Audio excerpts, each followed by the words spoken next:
한윤아는 숨을 몰아쉬며 아우라 타워의 회전문을 통과했다. 손에 쥔 서류 봉투가 땀으로 축축하게 느껴졌다. 단순한 자료 전달 임무였지만 대한민국 경제의 심장부라 불리는 이곳의 위압감은 상상 이상이었다. 그녀가 속한 작은 IT 컨설팅 회사 넥서스 데이터와는 차원이 다른 세계였다. 로비는 거대하고 차가웠다. 대리석 바닥은 거울처럼 반짝였고 천장은 몇십 미터는 좋게 되어 보이는 높이에서 차가운 조명을 쏟아냈다. 공기마저도 비싸고 희박하게 느껴졌다. 젠장 늦었잖아. 윤아는 작게 중얼거리며 손목시계를 확인했다. 약속 시간까지는 단 5분. 일반 방문 개경 엘리베이터 앞에는 이미 긴 줄이 늘어서 있었다. 조급한 마음에 발을 동동 구르던 그녀의 눈에 한쪽 구석 인적이 드문 곳에 서 있는 매끈한 검은색 엘리베이터가 들어왔다. VIP라는 작은 글씨가 새겨져 있었지만 급한 마음에 윤아는 그것을 제대로 인지하지 못했다. 마침 띵 하는 소리와 함께 문이 스르륵 열렸다. 망설일 틈도 없이 그녀는 거의 본능적으로 그 안으로 뛰어들었다. 문이 닫히는 순간 윤아는 자신이 엄청난 실수를 저질렀음을 깨달았다. 엘리베이터 내부는 일반적인 그것과 완전히 달랐다. 사방이 투명한 강화 유리로 되어 있어 서울의 정형이 파노라마처럼 펼쳐졌고 한쪽 벽면 전체는 실시간 주식시장과 경제지표를 보여주는 거대한 고해상도 디스플레이였다. 그리고 가장 중요한 것은 그녀가 혼자가 아니라는 사실이었다. 구석에 한 남자가 서 있었다. 그림자 속에 서 있는 듯 그는 주변의 화려함과는 어울리지 않는 침묵의 아우라를 내뿜고 있었다. 흠잡을 데 없이 완벽한 맞춤 정장 날카롭게 다듬어진 옆모습, 그리고 세상 모든 것에 무관심한 듯한 차가운 표정. 윤아는 심장이 쿵 하고 내려앉는 것을 느꼈다. 그가 바로 이 건물의 주인이자 아우라 그룹의 총수 강지훈이라는 것을 직감적으로 알 수 있었다. 언론에서 수없이 보았던 감정을 드러내지 않는 얼음 같은 얼굴이었다. 정적이 흘렀다. 수십 톤의 압력이 어깨를 짓누르는 듯했다. 윤아는 자신이 이곳에 있어서는 안 될 이물질이라는 것을 통감했다. 당장이라도 무릎을 꿇고 사죄해야 할 것 같았다. 하지만 그녀의 내면 깊은 곳에서 분석가로서의 냉철한 이성이 고개를 들었다. 당황하지 마. 지금 당황하는 건 최악의 수야. 그녀는 애써 태연한 척 시선을 들어 정면의 디스플레이를 바라보았다. 마침 화면에는 특정 기술 분야의 하락세를 나타내는 복잡한 그래프가 떠 있었다. 강지훈은 미간을 살짝 찌푸린 채 그 그래프를 보고 있었다. 그의 표정에서 희미한 짜증이 스쳐 지나갔다. 바로 그 순간 윤아는 자신도 모르게 입을 열었다. 아주 작은 목소리였지만 밀폐된 공간에서는 충분히 선명하게 들렸다. 파생상품 시장의 변동성이 제대로 반영되지 않았네요. 이건 단순한 섹터의 하락이 아니라 레버리지를 이용한 투매 현상에 가깝습니다. 그녀는 말을 내뱉고 나서야 아차 싶었다. 미쳤지, 한윤아. 네가 뭔데 대한민국 최고의 경영인 앞에서 아는 척을 해 당장 그의 비서들이 들이닥쳐 자신을 무단 침입자로 끌어낼 것만 같았다. 그녀는 고개를 숙이고 숨을 죽였다. 그러나 예상했던 질책은 들려오지 않았다. 대신 지훈의 고개가 천천히 그녀 쪽으로 돌아왔다. 그의 날카로운 시선이 처음으로 윤아에게 정면으로 향했다. 그 눈빛에는 분노나 경멸이 아닌 순수한 의외성과 지적인 호기심이 담겨 있었다. 근거는 낮고 차분한 목소리가 울렸다. 단 2단어였지만 그 안에는 상대의 논리를 간파하려는 듯한 예리함이 번뜩였다. 윤아는 자신도 모르게 침을 꿀꺽 삼켰다. 이제 와서 물러설 수는 없었다. 그녀는 지난 몇 주간 밤을 새워 분석했던 데이터를 떠올리며 차분하게 대답했다. 그래프에 표시된 거래량 급증 시점과 특정 비상장 기술 펀드의 청산 시점이 일치합니다. 그리고 해당 펀드의 주요 투자자들은 공매도를 통해 이익을 얻는 헤지 펀드들이고요. 이건 기술 자체의 문제가 아니라 외부 자본이 인위적으로 만들어낸 공포 심리를 이용한 당위 차익 실현입니다. 아마 2차, 3차 연계된 파생 상품들이 있을 겁니다. 그녀의 설명은 간결하고 핵심을 꿰뚫었다. 수많은 보고서에서 장황하게 늘어놓는 미사여구 없이 오직 데이터와 논리만이 존재했다. 강지우는 아무 말도 하지 않았다. 그는 다시 스크린으로 시선을 돌렸지만 그의 머릿속은 복잡하게 돌아가고 있었다. 수많은 애널리스트와 전략가들이 시장 전반의 위축이라는 상투적인 분석만 내놓을 때 이 이름 모를 여자는 문제의 본질을 정확히 짚어냈다. 레버리지를 이용한 투매. 그가 막연하게 의심하고 있던 시나리오와 정확히 일치했다. 땡. 엘리베이터가 그의 전용층인 펜트하우스 오피스에 도착했다.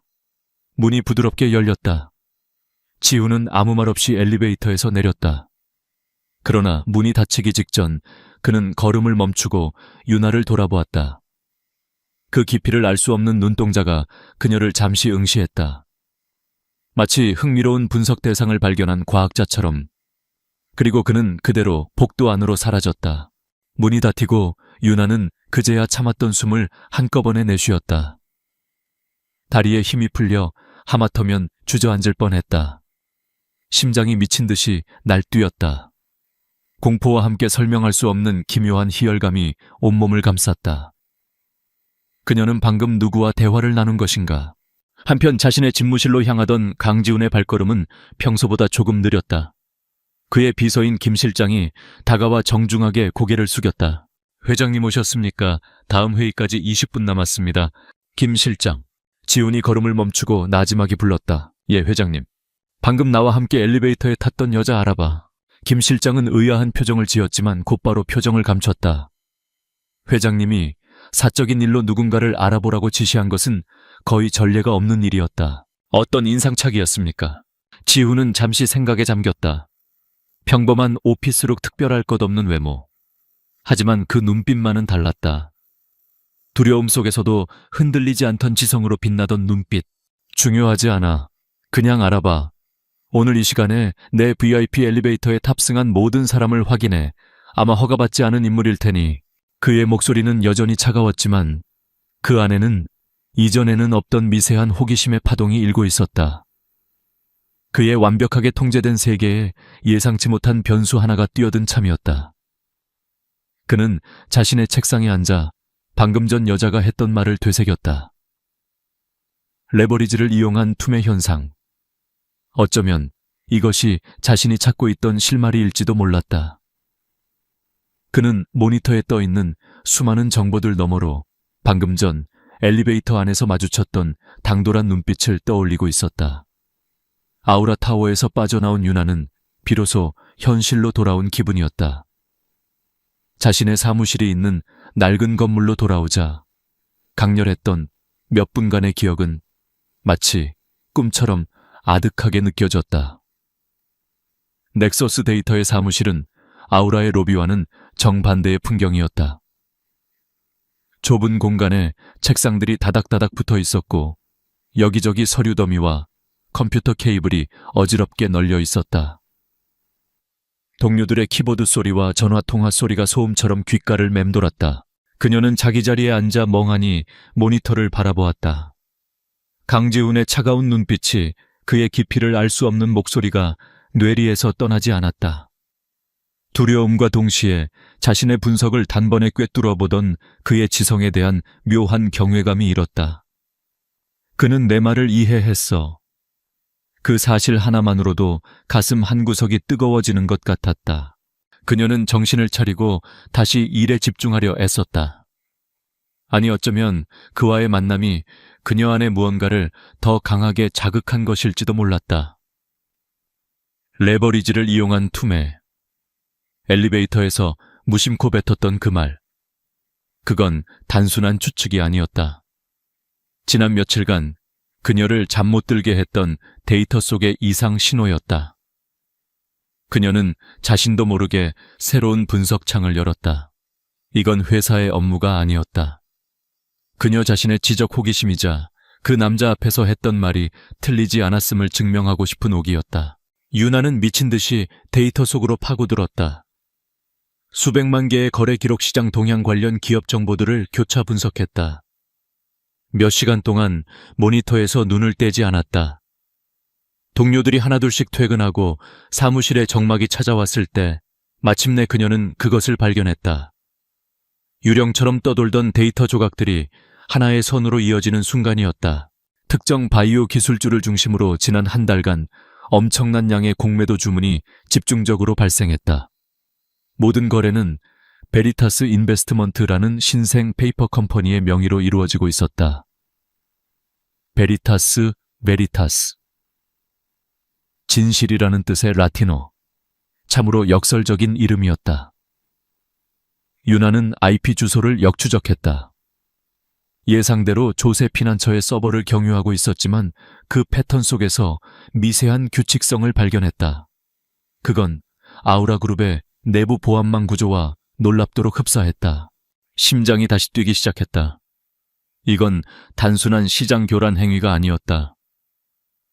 아우라 그룹의 신규 바이오 프로젝트를 겨냥한 명백한 내부자 공격일 가능성이 높았다.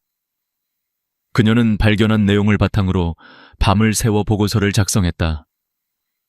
군더더기 없이 오직 데이터와 논리적인 추론만으로 채워진 보고서였다.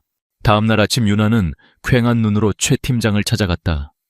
최 팀장은 넥서스 데이터의 실무 책임자로 실력보다는 눈치와 처세술로 자리를 지키는 인물이었다. 팀장님 드릴 말씀이 있습니다. 유나는 자신이 작성한 보고서를 내밀었다. 최 팀장은 의아한 표정으로 보고서를 넘겨보았다. 그의 얼굴이 점점 하얗게 질려갔다. 한유나 씨, 이게 뭐야? 아우라 그룹 내부자 소행이라고 제정신이야. 그의 목소리가 공포로 떨리고 있었다. 데이터가 그렇게 말하고 있습니다. 이건 절대 외부에서 할 수 있는 수준의 정교한 공격이 아닙니다. 데이터가 밥 먹여줘. 우리가 이런 걸로 아우라 그룹을 건드렸다간 어떻게 되는지 알아. 우리 같은 회사는 하루아침에 공중분해될 수도 있어. 최 팀장은 보고서를 책상 위에 내팽개쳤다. 그의 눈에는 유나의 뛰어난 분석력에 대한 감탄이 아닌 골칫거리를 가져온 부하 직원에 대한 원망이 가득했다. 이건 우리 소관이 아니야.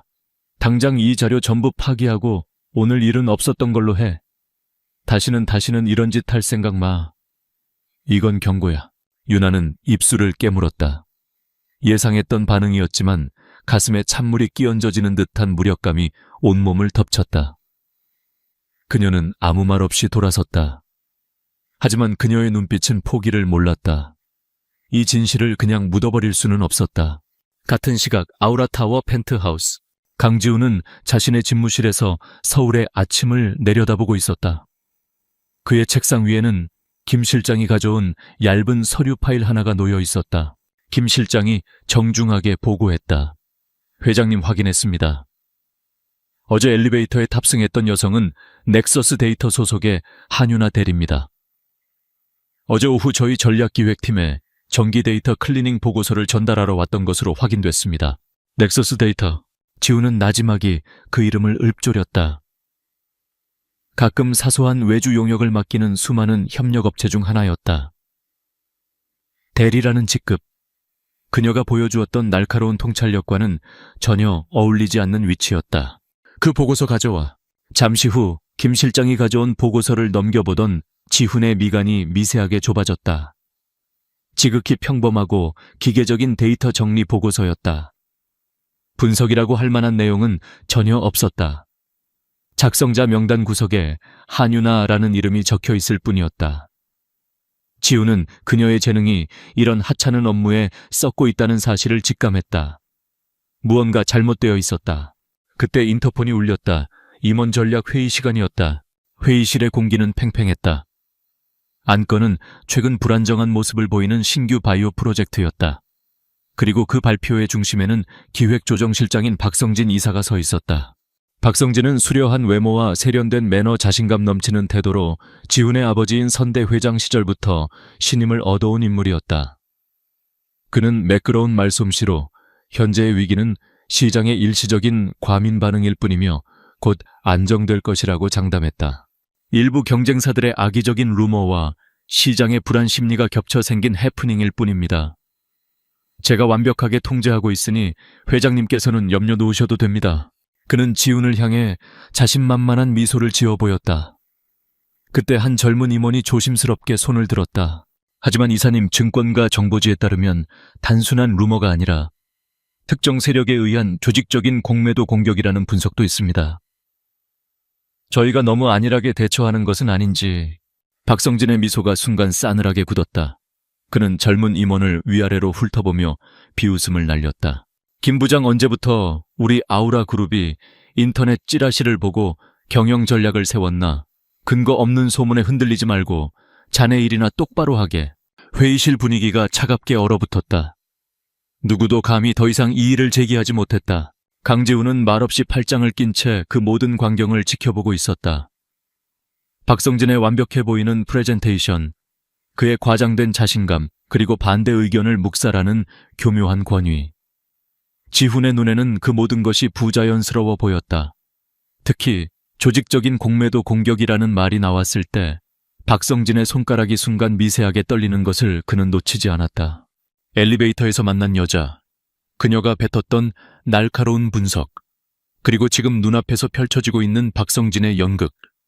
지훈의 머릿속에서 흩어져 있던 퍼즐 조각들이 서서히 맞춰지기 시작했다. 내부에 적이 있었다. 그리고 그 적은 생각보다 훨씬 더 교활하고 깊숙한 곳에 자리 잡고 있었다. 회의가 끝나고 지훈은 자신의 집무실로 돌아왔다. 그는 책상 위에 놓인 한윤아의 인사 파일을 다시 집어들었다.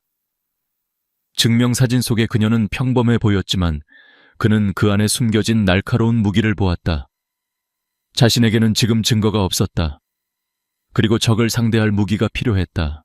그는 인터폰을 들었다. 김 실장, 넥서스 데이터의 한윤아 대리. 개인적으로 연락할 방법을 찾아 조용히. 어둠 속에서 진실을 찾는 길은 위험했다. 하지만 이제 그 길을 함께 걸을 사람을 찾았을지도 모른다는 예감이 들었다. 강지훈의 눈빛이 차갑게 빛나고 있었다. 최 팀장에게 질책을 받은 후 며칠 동안 윤아는 지독한 무력감에 시달렸다. 그녀는 기계처럼 회사에서 주어진 단순 데이터 정리 업무를 처리했지만 머릿속은 온통 베리타스 인베스트먼트에 대한 생각으로 가득 차 있었다. 거대한 부정을 눈앞에 두고도 아무것도 할 수 없다는 사실이 그녀를 좀먹고 있었다. 재능이 있어도 진실을 알아도 힘이 없으면 결국 묵살당하는 것이 현실이라는 것을 뼈저리게 느끼는 시간이었다. 그러던 어느 날 오후였다. 고급 퀵서비스 직원이 찾아와 다른 사람도 아닌 그녀 한윤아를 콕 집어 찾았다. 동료들의 호기심 어린 시선 속에서 그녀가 건네받은 것은 아무런 표시도 없는 작은 상자였다. 상자 안에는 벨벳으로 감싸인 검은색 카드 한 장이 들어 있었다. 카드에는 단 몇 줄의 글자만 적혀 있었다. 오늘 저녁 7시 청담동 아우라 갤러리 3층 제2전시실. 발신인은 없었다. 하지만 카드의 오른쪽 하단에 음각으로 새겨진 희미하지만 분명한 아우라 그룹의 로고가 모든 것을 말해주고 있었다. 심장이 철렁 내려앉았다. 그였다. 강지훈. 온갖 생각이 머릿속을 스쳐 지나갔다. 이건 함정일까 허가 없이 VIP 엘리베이터에 탑승하고 회사의 기밀일지도 모르는 사안을 파헤친 것에 대한 책임을 물으려는 걸까? 최 팀장의 경고가 귓가에 맴돌았다. 하지만 이상하게도 두렵지 않았다. 오히려 가슴 깊은 곳에서부터 뜨거운 무언가가 차오르는 기분이었다. 이것은 위협이 아니라 기회일지도 모른다. 그녀의 분석을 유일하게 알아봐 주었던 그 남자가 보내는 신호. 윤아는 가기로 결심했다. 약속 시간이 되자 윤아는 평소와는 다른 세련된 원피스 차림으로 아우라 갤러리 앞에 섰다. 갤러리는 재벌가의 사교 장소로 유명한 곳이었지만 저녁 시간의 갤러리는 놀라울 정도로 고요하고 한적했다. 안내 직원은 그녀의 이름을 묻지도 않고 3층으로 안내했다. 마치 모든 것이 약속된 것처럼 제2전시실은 거대하고 미니멀한 공간이었다. 벽에는 이해하기 힘든 추상화 몇 점만이 걸려 있었고 은은한 조명이 작품을 비추고 있었다. 그리고 그중 가장 큰 그림 앞에 강지훈이 서 있었다. 그는 낮에 보았던 정장 차림이 아닌 조금 더 편안한 노타이 셔츠 차림이었지만 그에게서 뿜어져 나오는 압도적인 존재감은 여전했다. 와줘서 고맙군, 한윤아 씨. 그가 그림에서 눈을 떼지 않은 채 말했다. 엘리베이터에서의 일은 언급하지 않았다. 윤아는 마른 침을 삼키며 그에게 다가갔다. 그가 보고 있는 그림은 온갖 색채가 혼란스럽게 뒤엉켜 있는 작품이었다. 어떤 사람들은 이 그림에서 혼돈을 보지, 또 어떤 사람들은 그 안에서 패턴을 찾아내고, 비즈니스도 마찬가지야. 그가 마침내 고개를 돌려 윤아를 바라보았다. 그의 눈빛은 여전히 차가웠지만 그 안에는 명백한 의도가 담겨 있었다. 이것은 테스트의 시작이었다. 내가 가상의 시나리오를 하나 주지. 시가총액 100조 원의 거대 기업이 있어. 이 기업은 최근 막대한 자금을 투자한 신기술 프로젝트를 진행 중이야. 그런데 어느 순간부터 시장에 이상 신호가 감지돼. 주가가 미세하게 흔들리고 관련해서 부정적인 여론이 형성되지. 내부 자료 유출 정황도 보이지만 범인을 특정할 증거는 없어. 당신이 이 기업의 위기관리 책임자라면 가장 먼저 무엇을 할 건가? 그것은 박성진과 아우라 그룹의 상황을 교묘하게 각색한 문제였다. 윤아는 즉시 그의 의도를 파악했다. 그는 단순히 데이터 분석 능력을 보려는 것이 아니었다. 이 복잡한 판을 읽는 그녀의 전략적 사고를 시험하고 있었다. 윤아는 잠시 숨을 골랐다. 그리고는 그림을 바라보며 입을 열었다. 우선 저는 그것을 외부의 공격으로 규정하지 않겠습니다. 지훈의 눈썹이 미세하게 움직였다. 내부의 소행일 가능성에 무게를 두겠다는 뜻인가? 아닙니다. 내부와 외부를 구분하는 것 자체가 함정이 될 수 있습니다. 저는 먼저 세 종류의 팀을 즉시 그리고 비밀리에 구성하겠습니다. 첫 번째 팀은 방어팀입니다. 이들은 추가적인 정보 유출을 막고 서버 기록을 미러링하여 모든 데이터의 흐름을 역추적할 준비를 합니다. 두 번째 팀은 역정보팀입니다. 이들은 범인이 확실히 물만한 가짜 정보를 흘립니다. 예를 들어 프로젝트의 치명적인 결함에 대한 거짓 데이터를 의도적으로 유출시켜 범인이 그것을 이용해 공격해오도록 유도하는 겁니다. 범인이 미끼를 무는 순간 그의 꼬리를 잡을 수 있습니다. 윤아는 말을 이어갔다. 그녀의 목소리는 떨림없이 차분했다. 그리고 가장 중요한 것은 세 번째 팀, 프로파일링 팀입니다. 이 팀은 데이터를 분석하는 것이 아니라 이 일을 계획한 범인을 분석합니다. 그의 성향 야망, 그리고 그가 가장 두려워하는 것이 무엇인지를 파악합니다. 기술적인 증거는 얼마든지 조작하고 숨길 수 있지만 인간의 욕망은 숨길 수 없기 때문입니다. 결국 이것은 데이터와의 싸움이 아니라 범인의 욕망과의 싸움이니까요. 설명이 끝나자 전시실에는 잠시 정적이 흘렀다. 강지훈은 아무 말 없이 그녀를 바라보고 있었다. 그의 차가운 표정 뒤로 감탄과 놀라움의 감정이 스쳐 지나가는 것을 윤아는 느낄 수 있었다. 그는 그녀가 똑똑하다는 것은 알았지만 이 정도의 전략적 깊이를 가졌을 줄은 예상하지 못했다. 마침내 그가 입을 열었다. 그의 목소리에는 더 이상 시험의 기색이 없었다. 그 가상의 기업은 아우라 그룹이야. 그는 모든 것을 털어놓았다. 자신의 오랜 의심 내부에 보이지 않는 적, 그리고 결정적인 증거가 없어 아무것도 할 수 없는 자신의 상황까지. 그는 박성진의 이름을 직접 거론하지는 않았지만 윤아는 그가 누구를 말하는지 알 수 있었다. 나는 시스템 밖에 눈이 필요해. 다른 사람들이 보지 못하는 것을 보고 누구에게도 얽매이지 않는 유령이 필요하다. 한윤아 씨, 당신의 눈이 필요해. 그의 제안은 파격적이었다. 내가 당신에게 필요한 모든 데이터에 접근할 수 있는 권한을 주지. 비밀리에. 그 대가로 당신은 오직 나에게만 보고하면 돼. 물론 위험한 일이 될 거다. 모든 것을 잃을 수도 있어. 윤아의 심장이 거세게 뛰었다. 이것은 그녀의 인생을 송두리째 바꿀 수 있는 제안이었다. 위험하다. 하지만 이대로 하찮은 일만 하며 재능을 썩히는 것과 거대한 악에 맞서 자신의 모든 것을 거는 것. 어느 쪽이 더 비참한 삶일까? 그녀는 강지훈의 눈을 똑바로 바라보았다. 자신을 알아봐준 단 한 사람. 대한민국에서 가장 높은 곳에 있는 남자가 지금 그녀의 도움이 필요하다고 말하고 있었다. 이것은 그녀가 평생 갈망해왔던 인정이었다. 그녀는 조용하지만 단호한 목소리로 대답했다.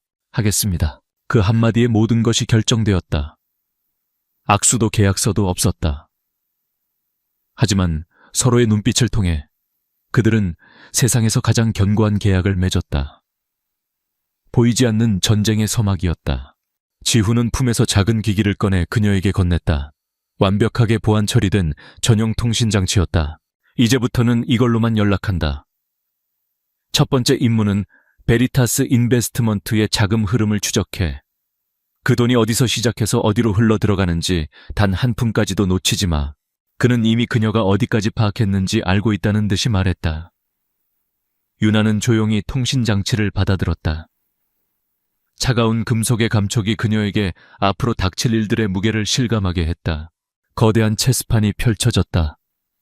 그리고 그녀는 이제 막 강지훈의 가장 중요한 말이 되어 첫걸음을 내디딘 참이었다. 그날 이후 한유나의 삶은 두 개로 나뉘었다. 낮에는 넥서스 데이터의 평범한 대리밤에는 아우라 그룹의 심장부를 파헤치는 유령. 그녀의 작은 원룸은 거대한 전쟁을 지휘하는 비밀 벙커가 되었다. 강지훈이 건네준 보안 단말기는 아우라의 모든 데이터베이스로 통하는 마스터키였다. 재무기획인사 보안에 이르기까지 그룹의 모든 혈관이 그녀의 모니터 안에 흐르고 있었다. 유나는 먼저 베리타스 인베스트먼트의 자금 흐름을 쫓았다. 그것은 마치 교활한 뱀의 흔적을 쫓는 것과 같았다. 자금은 수십 개의 유령 회사를 거치며 쪼개지고 합쳐지기를 반복했고 복잡한 파생 상품으로 위장하여 국경을 넘나들었다. 하지만 유나는 포기하지 않았다. 그녀는 데이터의 흐름 속에서 미세한 패턴, 즉 범인의 습관을 찾아냈다. 아무리 복잡하게 위장해도 돈을 움직이는 자의 서명과 같은 고유한 방식이 존재했다. 며칠 밤을 새운 끝에 그녀는 마침내 자금의 시발점을 찾아냈다. 스위스의 한 비밀 계좌. 그리고 그 계좌의 소유주는 놀랍게도 박성진 이사의 천안 명의로 되어 있었다. 결정적인 증거는 아니었지만 강력한 연결고리였다. 유나는 즉시 보안 단말기를 통해 강지훈에게 보고했다. 자금의 출처 박성진 이사 천안 명의의 스위스 계좌로 추정. 추가 분석 필요. 몇 분 지나지 않아 답신이 왔다. 수고했다. 하지만 이걸로는 부족해. 그는 얼마든지 꼬리를 자를 수 있는 인물이다. 지훈의 말대로였다.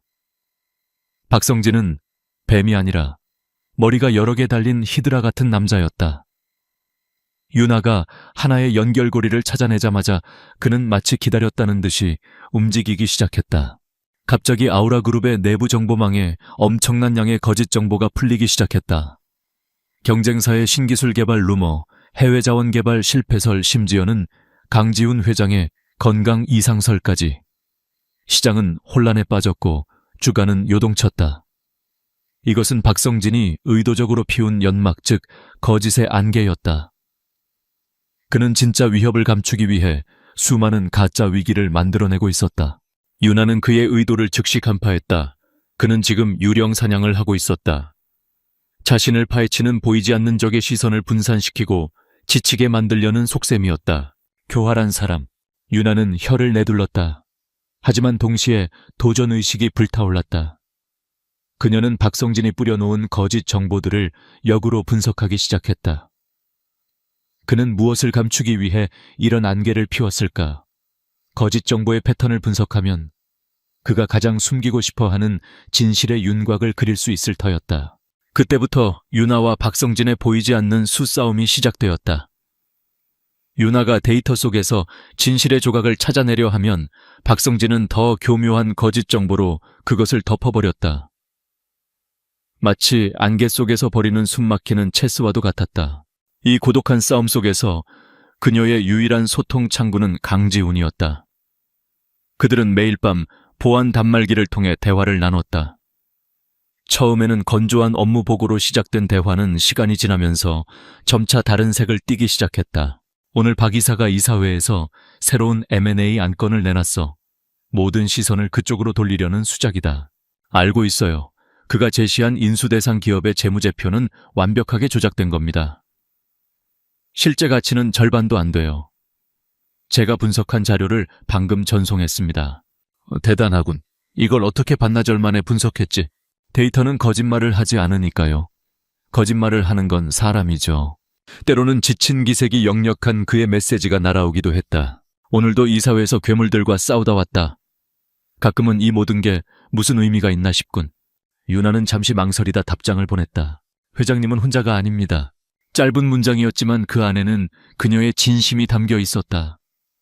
잠시 후 그에게서 답이 왔다. 한다. 그 한마디가 유나의 밤샘 작업의 피로를 모두 씻어주는 듯했다. 그들은 직위와 상황을 넘어 공동의 적을 앞에 둔 동지가 되어가고 있었다. 그리고 그 단단한 동지애의 기반 아래에서 자신들도 인지하지 못하는 사이 미묘한 감정에 싹이 트고 있었다. 유나는 가끔씩 그의 건조한 메시지 너머에 있는 인간적인 고뇌를 느꼈고 지우는 어둠 속에서 묵묵히 진실을 밝히는 그녀의 강인함에 매료되고 있었다. 그러던 어느 날 유나는 박성진의 자금 세탁 경로를 추적하던 중 이상한 점을 발견했다. 모든 자금은 회계부서의 특정 루트를 통해 최종적으로 정리되고 있었다. 그 과정은 너무나 매끄럽고 완벽해서 오히려 부자연스러웠다. 마치 내부의 누군가가 적극적으로 협력하여 흔적을 지워주는 것 같았다. 유나는 해당 기관의 회계 감사 보고서와 인사 기록을 샅샅이 뒤졌다. 그리고 한 사람의 이름에 시선이 멈췄다. 회계팀의 차정혁 부장. 그는 20년 넘게 아우라 그룹에 몸담아온 베테랑 회계사였지만 몇 년 전 박성진이 기획조정실장으로 부임한 직후 중요한 프로젝트에서 밀려나 한직을 맴돌고 있었다. 그의 인사평가 기록에는 융통성 부족, 변화에 대한 저항 같은 부정적인 평가가 가득했다. 박성진의 눈밖에 난 인물임이 분명했다. 그런데 이상한 점은 박성진의 모든 비자금 관련 서류의 최종 결제 라인에 바로 이 차정혁 부장의 도장이 찍혀 있다는 것이었다. 박성진처럼 치밀한 자가 자신에게 밑보인 사람에게 자신의 약점을 잡힐 만한 일을 맡겼을 리가 없었다. 이건 모순이었다. 아니 어쩌면 유나의 머릿속에 한 가지 가설이 스쳐 지나갔다. 만약 차 부장이 협력한 것이 아니라 그의 이름과 권한이 도용된 것이라면 유나는 위험을 무릅쓰고 직접 차 부장에게 접근하기로 결심했다. 그녀는 퇴근 시간 무렵 일부러 회계부서 근처를 서성이다가 혼자 사무실을 나서는 차 부장과 마주쳤다. 그는 피곤하고 어두운 표정의 중년 남자였다. 차 부장님 잠시 드릴 말씀이 있습니다. 차 부장은 경계심 가득한 눈으로 낯선 여직원을 바라보았다. 누구신데? 저는 진실을 찾는 사람입니다. 유나는 그를 회사 근처의 한적한 찻집으로 이끌었다. 그리고는 단도직입적으로 물었다. 지난 1년간 부장님 명의로 승인된 해외 기술 투자 관련 특별 회계 보고서들에 대해 알고 계십니까? 그 말에 차 부장의 얼굴이 새하얗게 질렸다. 그의 손이 찻잔 위에서 가늘게 떨렸다. 무슨 소리를 하는 건지 모르겠군. 모르실 겁니다. 왜냐하면 그건 부장님이 결제한 게 아닐 테니까요. 박성진 이사가 부장님의 권한을 도용해서 처리한 거겠죠. 과거에 부장님을 찍어냈던 것처럼 이번에는 부장님을 자신의 방패막이로 이용하고 있는 겁니다. 차 부장은 충격받은 표정으로 유나를 바라보았다. 그는 오랫동안 침묵했다. 그의 눈빛이 흔들렸다. 공포와 분노, 그리고 체념이 뒤섞인 눈빛이었다. 마침내 그가 무거운 입을 열었다. 당신 도대체 누구요? 이런 일을 어떻게... 저는 중요하지 않습니다. 중요한 건 박 이사가 부장님께 모든 죄를 뒤집어 씌우고 꼬리 자르기를 할 준비를 하고 있다는 사실입니다. 이대로 가만히 계시면 부장님은 평생을 바친 회사에서 불명예스럽게 쫓겨나고 감옥에 가게 될 겁니다. 차 부장의 눈에 절망이 어렸다. 그는 박성진이라는 거대한 벽 앞에서 무력하게 무너졌던 과거의 기억을 떠올렸다. 내가 뭘 할 수 있겠소. 상대는 박성진인데. 유나는 그의 손을 잡았다. 그녀의 눈빛은 단호했다. 혼자가 아닙니다, 부장님. 저희와 함께 싸워주십시오. 부장님은 박 이사의 회계 조작 수법을 가장 잘 아는 분입니다. 부장님의 도움이 필요합니다. 저희라는 말에 차 부장의 눈이 번뜩였다. 그는 유나의 뒤에 거대한 존재가 있음을 직감했다. 오랫동안 잊고 지냈던 정의감과 회계사로서의 자존심이 그의 가슴 속에서 다시 불타오르기 시작했다. 그는 마침내 결심한 듯 떨리는 목소리로 말했다. 내가 뭘 하면 되겠어. 그 순간 유나는 어둡고 긴 터널 속에서 한 줄기 빛을 본 기분이었다. 그녀는 더 이상 혼자가 아니었다. 강지훈이라는 든든한 방패와 이제 차정혁이라는 날카로운 창을 얻었다. 거짓의 안개는 여전히 자욱했지만 이제 그 안개를 걷어낼 작은 바람이 불기 시작한 것이다. 차정혁 부장의 합류는 전세에 결정적인 변화를 가져왔다. 그는 박성진의 회계장부 속에 숨겨진 암호와 같은 패턴들을 해독해낼 수 있는 유일한 인물이었다. 유나의 데이터 분석 능력과 차 부장의 실무 경험, 그리고 강지훈의 전폭적인 지원이 결합되자 그들은 비로소 박성진이라는 거대한 성벽을 무너뜨릴 구체적인 계획을 세울 수 있었다. 작전명은 트로이의 목마였다. 계획의 핵심은 박성진이 이사회에 제안했던 가짜 M&A 안건을 역이용하는 것이었다. 박성진은 이 M&A를 통해 거액의 비자금을 조성하고 동시에 프로젝트 실패의 책임을 인수 대상 기업에게 떠넘길 속셈이었다. 그들은 박성진이 바로 그 비자금을 인출하려는 결정적인 순간을 덮치기로 했다. 차 부장은 박성진이 이용하는 자금 세탁 루트의 마지막 단계를 정확히 짚어냈고 유나는 그가 자금을 움직일 예상 시간과 경로를 데이터 분석을 통해 특정했다. 그는 분명히 이사회 최종 승인 직전에 돈을 움직일 겁니다. 승인이 나고 나면 감시가 심해질 테니까요. 바로 그때 우리가 준비한 너츠로 그를 유인해야 합니다. 유나가 보안 단말기를 통해 브리핑하자 강지훈의 집무실에 모인 지훈과 차 부장의 표정이 비장해졌다. 덫이란 구체적으로 뭐지? 지훈이 물었다. 제가 가짜 서버를 하나 만들었습니다. 겉보기에는 박 이사가 이용하는 스위스 계좌의 해외 서버와 완벽하게 동일하지만 실제로는 저희가 모든 것을 감시할 수 있는 미러 서버입니다. 차 부장님께서 박 이사의 비서에게 긴급 보안 업데이트라는 명목으로 이 서버의 접속 경로를 전달해 주시면 됩니다. 의심이 많은 그도 자신이 직접 심어놓은 비서의 말은 믿을 수밖에 없을 겁니다. 완벽한 계획처럼 보였다. 박성진은 아무 의심 없이 가짜 서버에 접속해 돈을 인출하려 할 것이고 그 모든 기록은 고스란히 그들의 손에 들어올 터였다. 결전의 날이 밝았다. 아우라그룹 이사회가 열리는 날이었다.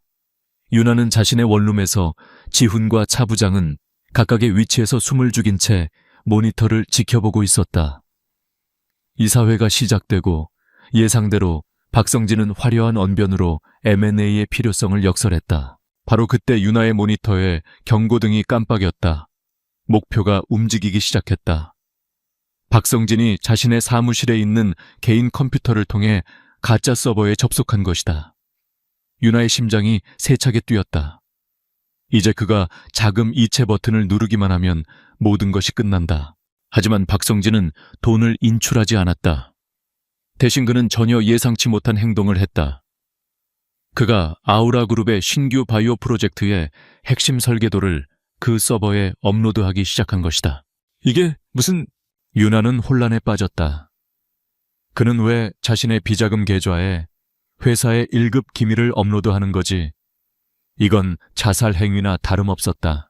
바로 그 순간 강지훈에게서 긴급 통신이 들어왔다. 그의 목소리는 다급했다. 한유나 씨, 지금 당장 모든 걸 중단하고 접속을 끊어. 이건 함정이야. 하지만 너무 늦었다. 박성진이 파일을 업로드하고 로그아웃하는 것과 거의 동시에 유나의 원룸 문이 부서질 듯이 열렸다. 들이닥친 것은 아우라 그룹의 보안팀과 법무팀 직원들이었다. 그들은 영장을 내밀며 유나의 모든 컴퓨터와 장비를 압수했다. 한유나 씨, 당신을 아우라 그룹의 핵심 기술 유출 및 불법 자금 세탁 공모 혐의로 긴급 체포합니다. 유나는 아무 말도 할 수 없었다. 머릿속이 하얗게 변했다.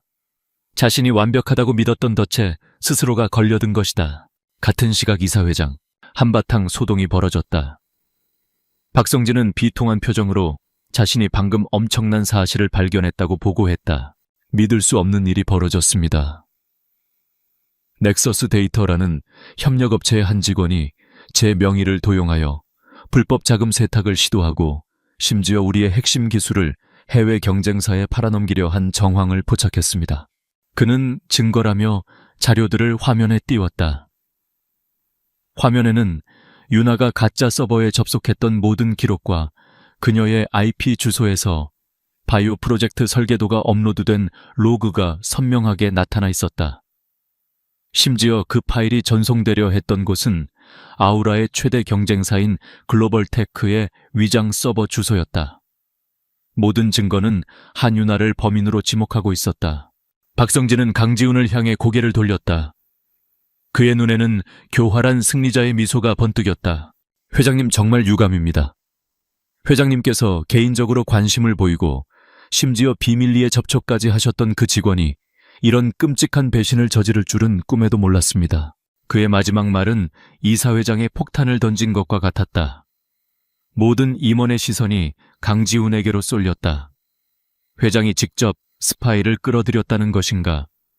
강지훈은 그제야 깨달았다. 박성진은 처음부터 모든 것을 알고 있었다. 한유나의 존재를 그리고 자신과 그녀의 비밀스러운 관계까지도.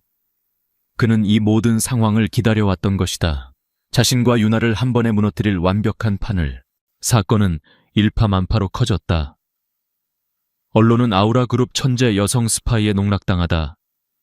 와 같은 자극적인 제목으로 대서특필했다. 회사의 주가는 폭락했고 투자자들은 거세게 항의했다. 이사회는 강지훈에게 엄청난 압박을 가했다. 당장 한유나를 고소하고 이번 사태의 책임을 지고 경영 일선에서 물러나라는 것이었다. 강지훈은 자신의 집무실에서 홀로 고뇌에 빠졌다. 모든 증거는 그녀가 범인이라고 말하고 있었다. 이성적으로는 그녀를 내치고 회사를 구하는 것이 맞았다. 하지만 그의 가슴은, 그의 본능은 그녀가 결백하다고 외치고 있었다. 어둠 속에서 묵묵히 진실을 파헤치던 그녀의 눈빛대로는 지친 자신에게 위로를 건네던 그녀의 따뜻한 메시지들이 떠올랐다. 그녀를 믿을 것인가, 아니면 회사를 지킬 것인가. 그의 인생에서 가장 어려운 선택의 기로였다. 박성진은 그에게 외통수를 불렀다.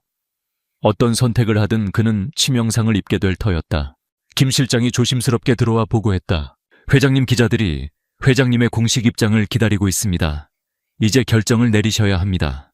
강지훈은 창밖으로 펼쳐진 도시의 야경을 바라보았다. 수많은 불빛들이 마치 자신을 비웃는 것처럼 반짝였다. 그는 눈을 감았다. 머릿속에 한유나의 얼굴이 떠올랐다.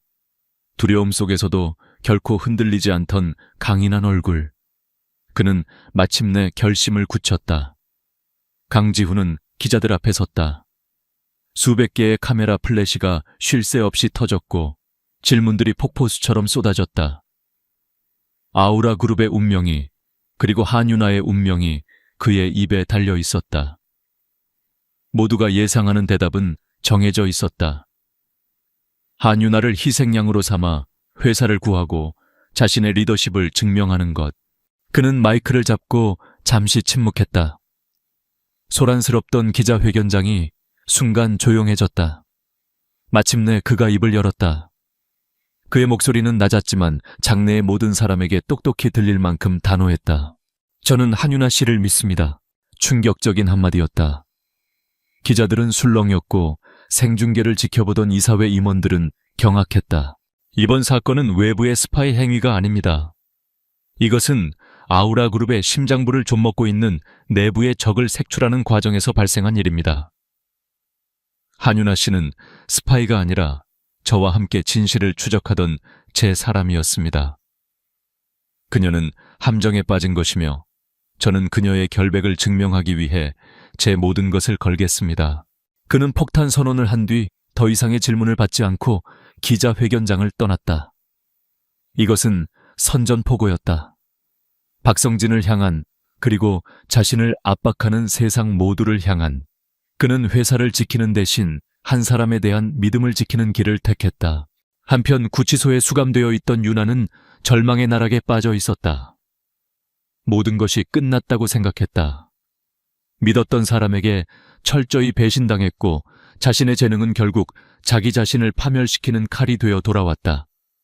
그녀는 변호사의 접견도 거부한 채 멍하니 천장만 바라보고 있었다. 그때 휴게실의 작은 TV에서 강지훈의 기자회견이 흘러나왔다. 저는 한윤아 씨를 믿습니다. 그의 목소리가 들리는 순간 윤아의 잿빛 세상에 한 줄기 빛이 내리쬐는 듯했다. 눈물이 왈칵 쏟아졌다. 그는 자신을 버리지 않았다. 세상 모두가 등을 돌렸을 때 가장 높은 곳에 있는 그 남자가 자신을 위해 모든 것을 걸었다. 절망이 있던 자리에 뜨거운 분노와 투지가 차올랐다. 이대로 무너질 수는 없었다. 그를 위해서라도, 그리고 스스로의 명예를 위해서라도 반드시 진실을 밝혀내야만 했다. 강지훈의 선언은 후폭풍을 몰고 왔다. 이사회는 그의 경영권을 박탈하기 위한 절차에 착수했다. 하지만 그는 물러서지 않았다. 그는 자신의 모든 권한을 이용해 윤아의 석방을 이끌어냈고 그녀를 아우라타워 내 안전가옥으로 데려왔다. 그리고는 그녀에게 다시 한번 데이터에 접근할 수 있는 단말기를 건넸다. 물론 모든 활동은 보안팀의 엄격한 감시하에 이루어졌다. 박 이사는 자네가 다시 움직일 거라고는 상상도 못할 거야. 모두가 자네를 끝났다고 생각하겠지. 바로 그 허를 찔러야 해. 윤아는 고개를 끄덕였다.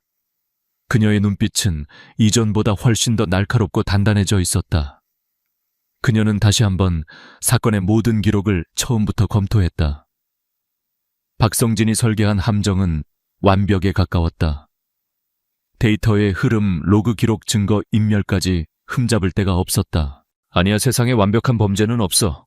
윤아는 관점을 바꾸기로 했다. 그가 무엇을 했는가가 아니라 무엇을 하지 않았는가에 집중했다. 박성진처럼 오만하고 자신감 넘치는 인물이라면 분명 자신의 완벽한 계획을 즐기며 어딘가에서 관망하고 있었을 터.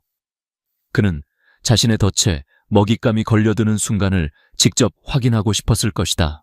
그녀는 사건 당일 박성진이 윤아에게 혐의를 뒤집어 씌웠던 바로 그 시간대의 모든 네트워크 접속 기록을 샅샅이 뒤졌다. 아우라그룹의 공식적인 네트워크가 아닌 외부에서 타워 내부망으로 접속을 시도한 모든 흔적을 찾았다. 수십만 개의 로그 속에서 그녀는 마침내 바늘 구멍만 한 틈을 발견했다. 단 6군 7초.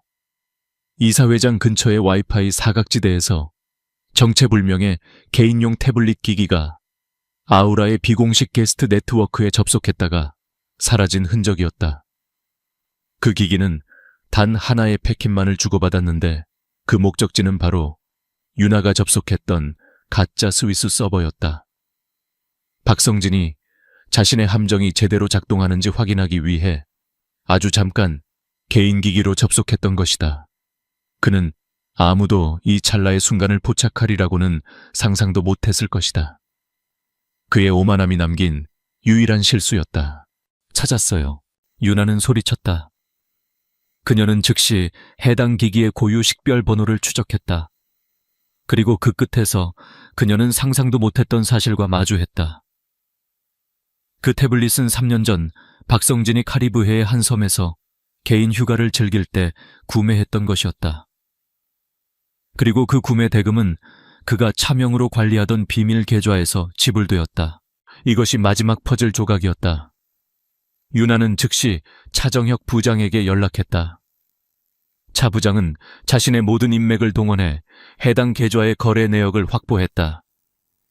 그 계좌는 박성진이 회사 비자금과는 별개로 개인적인 사치와 향락을 위해 사용하던 검은 돈의 창고였다. 그 안에는 수많은 불법 거래와 탈세의 증거가 가득했다. 모든 것이 연결되었다. 박성진의 개인 태블릿 함정을 감시한 기록, 그리고 그 태블릿을 구매한 검은 돈의 출처. 이것은 더 이상 빠져나갈 수 없는 완벽한 증거의 사슬이었다. 박성진은 윤아에게 덮어씌우려던 자금 세탁과 기술 유출이라는 죄목을 고스란히 스스로 뒤집어 쓰게 된 것이다. 강지훈은 모든 보고를 받고 말없이 주먹을 쥐었다. 그의 눈에 차가운 분노가 이글거렸다. 김 실장 지금 즉시 긴급 이사회를 소집해 모든 이사 감사, 주주 대표까지 한 명도 빠짐없이 참석하라고 하게. 아우라 그룹의 운명을 결정할 시간이 왔다고. 아우라 타워의 가장 높은 곳, 회의실의 불이 환하게 켜졌다. 폭풍 전야의 고요함이 타워 전체를 감싸고 있었다. 박성진은 자신의 승리를 확신하며 여유롭게 회의장으로 향하고 있었다.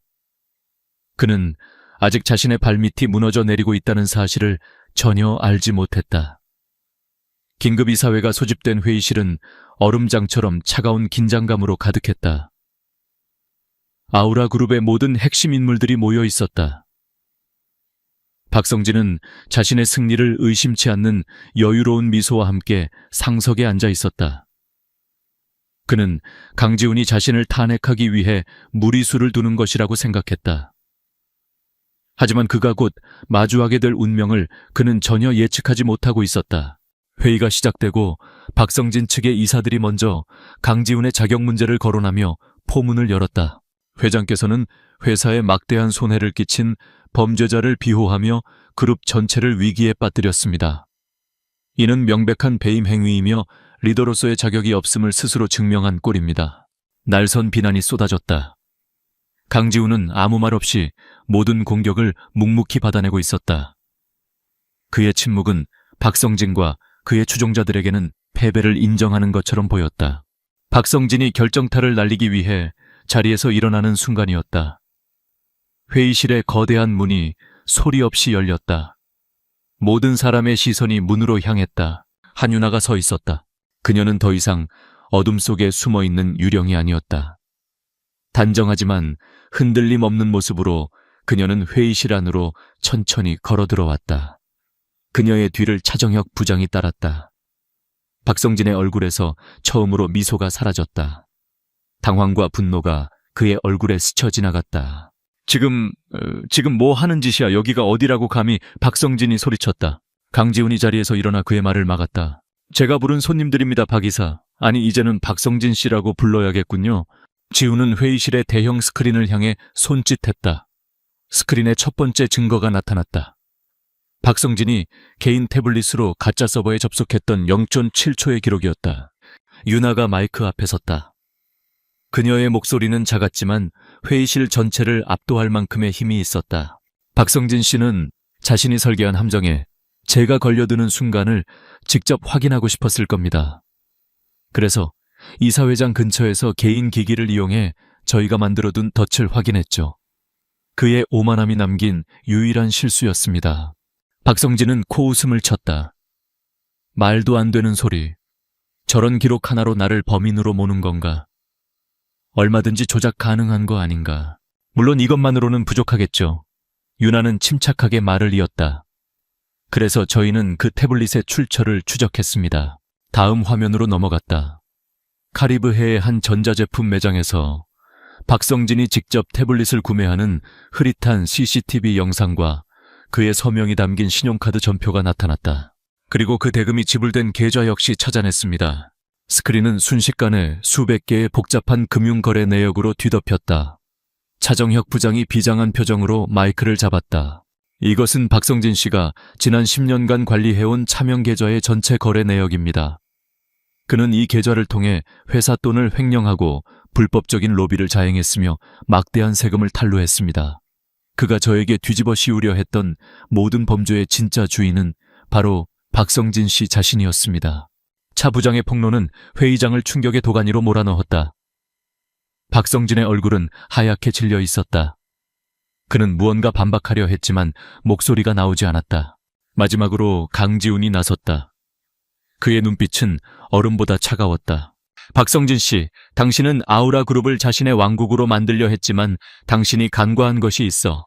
아우라는 당신 같은 기생충이 아니라 땀 흘려 일하는 수만 명의 임직원들이 주인인 곳이야. 그리고 진실은 아무리 깊은 어둠 속에 감추려 해도 결국 빛을 보게 마련이지. 모든 것이 끝났다.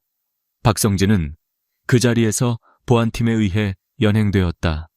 그의 왕국은 한순간에 무너져 내렸다.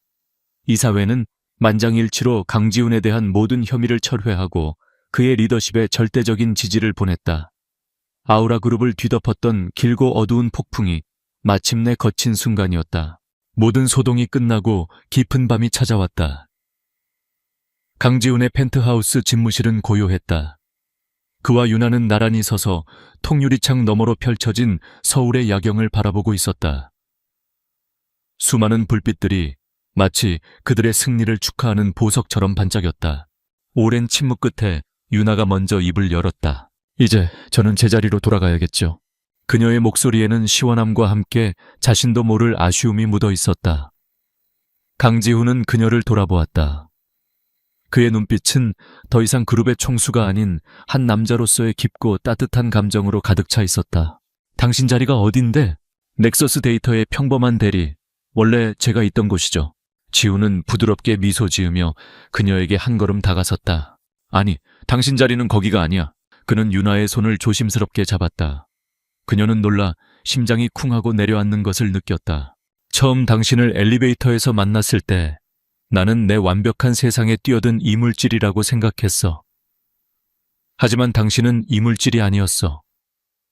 당신은 내 세상에 없었던 단 하나의 조각, 내가 오랫동안 찾아 헤매던 바로 그 조각이었지.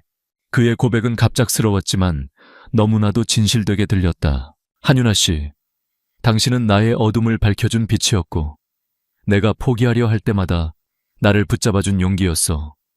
당신의 재능은 더 이상 작은 회사에 썩혀서는 안 돼. 당신의 지혜와 통찰력은 아우라 그룹에 그리고 나에게 필요해. 그는 그녀의 손을 더 꽉 잡았다. 그의 눈빛이 진지하게 그녀를 향했다. 내 곁에 있어줘. 단순한 파트너나 직원이 아니라 내 인생의 가장 중요한 사람으로서. 이것은 업무 제안이 아니었다. 세상에서 가장 외롭고 높은 곳에 있던 남자가 건네는 서툴지만 진심 어린 사랑 고백이었다. 유나의 눈에 눈물이 고였다. 거대한 음모와 싸우던 지난 시간들이 주마등처럼 스쳐 지나갔다. 그리고 그 모든 순간 그의 믿음이 있었기에 버틸 수 있었다. 그녀는 대답 대신 잡힌 손에 힘을 주며 환하게 미소 지었다. 그 미소 하나로 모든 대답은 충분했다. 두 사람은 말없이 서로를 바라보며 오랫동안 야경을 감상했다. 거대한 도시의 불빛 아래 차가운 유리벽으로 둘러싸인 최고층의 사무실은 더 이상 외로운 성이 아니었다. 두 개의 심장이 하나가 되어 온기를 나누는 세상에서 가장 따뜻하고 안전한 공간이 되어 있었다.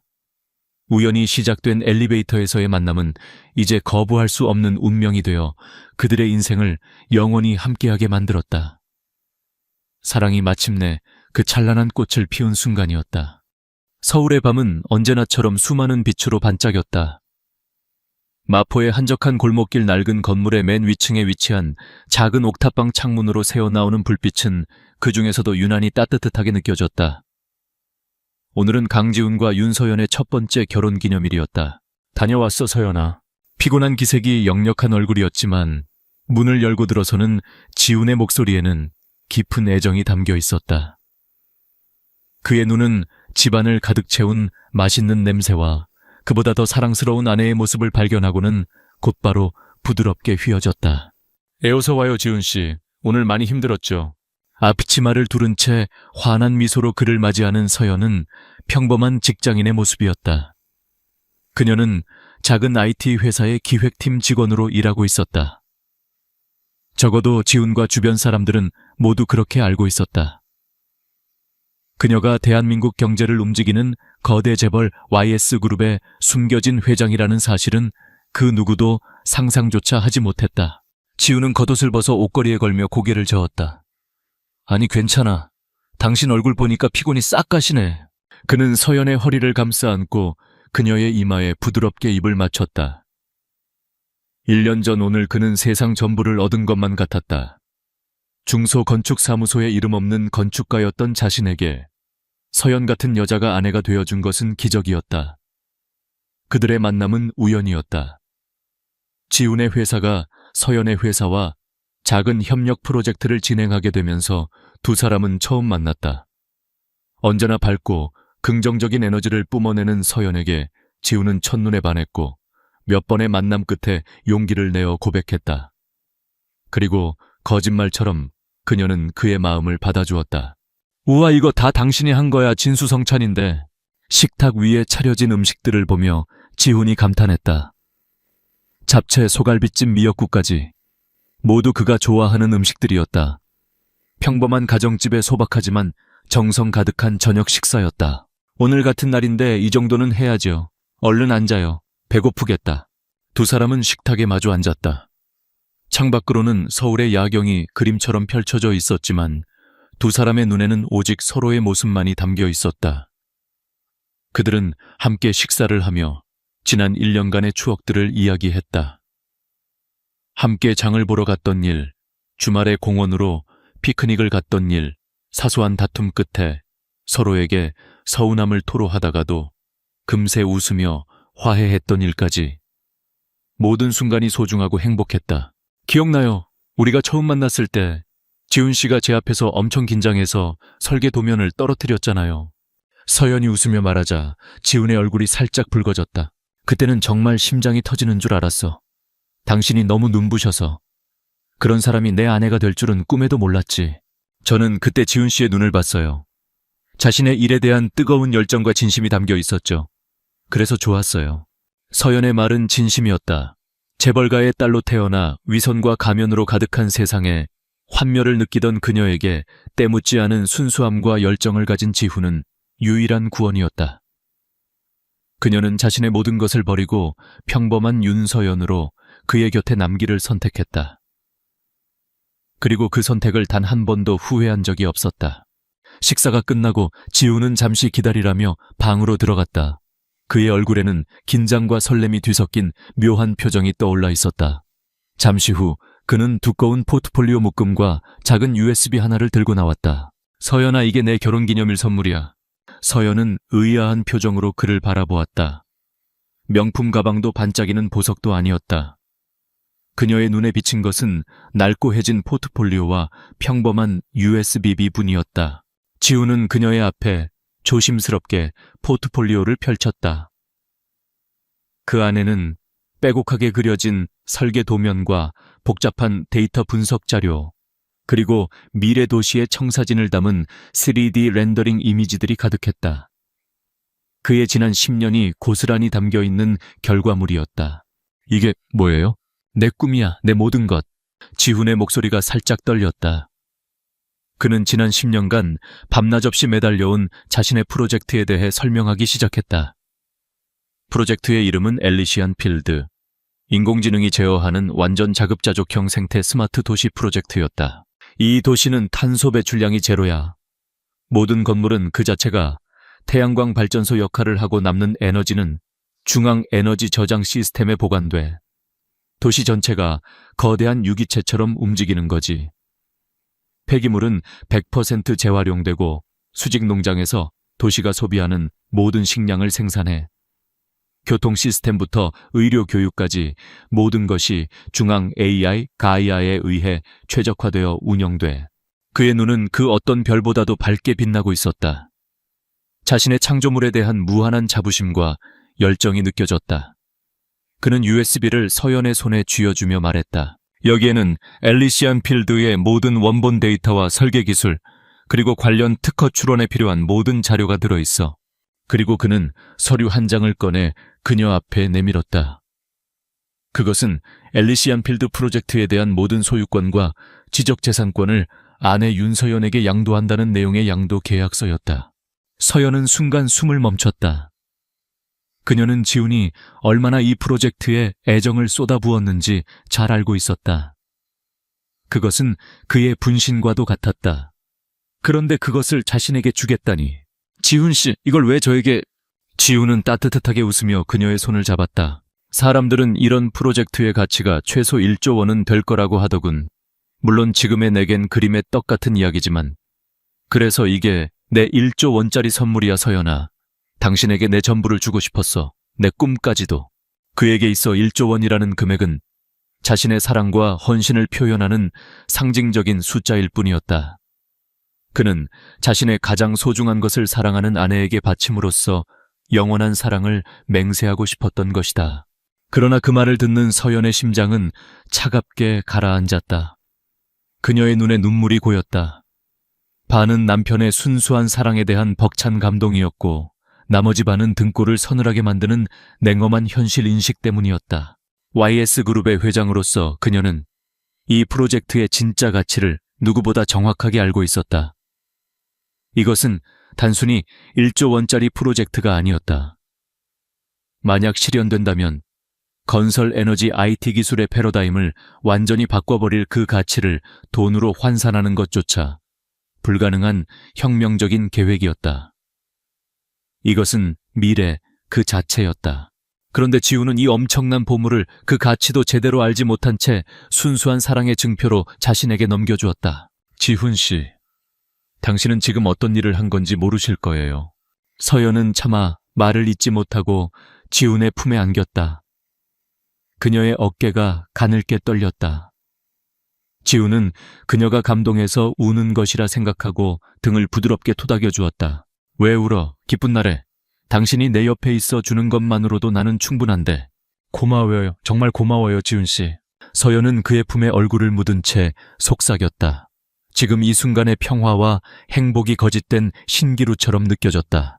이 1조 원짜리 선물이 앞으로 어떤 폭풍을 몰고 올지 그녀는 직감적으로 느끼고 있었다. 이 순수한 사랑의 증표는 이제 가장 위험한 전쟁의 불씨가 되어버렸다. 두 사람이 서로를 따뜻하게 안고 있는 그 시각, 그들의 작은 옥탑방에서 약 100m 떨어진 어두운 골목길에 검은색 세단 한 대가 소리 없이 서 있었다. 운전석에 앉은 검은 양복의 남자는 귀에 꽂힌 무선 이어폰에 대고 나지막이 보고했다. 목표 엘리시안 필드를 양도했습니다. 타겟백의 완전한 소유권 이전 확인. 수화기 저편에서 낮고 중후한 목소리가 들려왔다. 알았다. 이제 2단계에 돌입한다. 강지훈을 철저히 고립시켜라.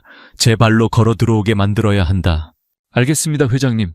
남자는 통화를 끊고 지훈과 서연의 집 창문을 차가운 눈빛으로 응시했다. 창문 너머로 보이는 따뜻한 불빛과 행복한 두 사람의 그림자는 곧 닥쳐올 거대한 음모를 전혀 알지 못하는 듯 평화롭기만 했다. 서울의 밤은 깊어지고 있었고 평범한 건축가 강지훈의 운명은 그가 가장 사랑하는 아내에게 바친 최고의 선물로 인해 거대한 폭풍의 눈 속으로 빨려 들어가고 있었다. 결혼기념일의 달콤한 여운이 차에 가시지 않은 며칠이 지났다. 강지훈은 그날 이후로 오히려 마음이 가벼워진 것을 느꼈다. 자신의 가장 큰 꿈이자 무거운 짐이었던 엘리시안 필드를 아내에게 선물한 것은 그 꿈의 무게를 함께 나누는 행위처럼 느껴졌다. 이제 그 꿈은 더 이상 그 혼자만의 것이 아니었다. 세상에서 가장 사랑하는 사람과 함께 꾸는 꿈이 되었다. 그런 생각에 그는 출근길 발걸음마저 경쾌했다. 그가 몸담고 있는 공간 건축사무소는 서울의 번화가 한쪽에 자리 잡은 작은 회사였다. 직원은 대표인 박 부장을 포함해 고작 5명. 하지만 모두가 자신의 일에 자부심을 가지고 똘똘 뭉친 가족 같은 분위기의 회사였다. 요강 실장 왔나? 박 부장이 사무실에 들어서는 지훈을 보고 아는 척을 했다. 하지만 그의 표정이 어딘가 심상치 않았다. 평소에 호탕한 웃음기는 온데간데 없고 걱정과 불안이 뒤섞인 얼굴이었다. 부장님 무슨 일 있으세요? 안색이 안 좋으신데. 지훈의 물음에 박 부장은 깊은 한숨을 내쉬며 자신의 사무실로 오라는 손짓을 했다. 불길한 예감이 지훈의 등줄기를 스쳤다. 앉으게 강 실장. 박 부장은 굳은 얼굴로 입을 열었다. 자네 프로젝트 말이야. 엘리시안 필드. 어떻게 된 건지는 모르겠는데 그게 외부로 새어나간 것 같아. 네, 그게 무슨 말씀이세요? 그 프로젝트는 제 개인 작업이고 아는 사람은 부장님밖에 없는데요. 지훈의 심장이 쿵 내려앉았다. 박 부장은 지훈의 오랜 스승이자 아버지 같은 존재였기에 그에게만 자신의 꿈을 털어놓았었다. 나도 미치겠네. 그런데 어제 연락이 왔어. 태하건설에서. 태하건설이요. 지훈의 눈이 커졌다. 태하건설은 대한민국 굴지의 대기업이었다. 공격적인 인수합병과 무자비한 사업 방식으로 악명이 높은 그들이 몸담고 있는 업계의 포식자였다.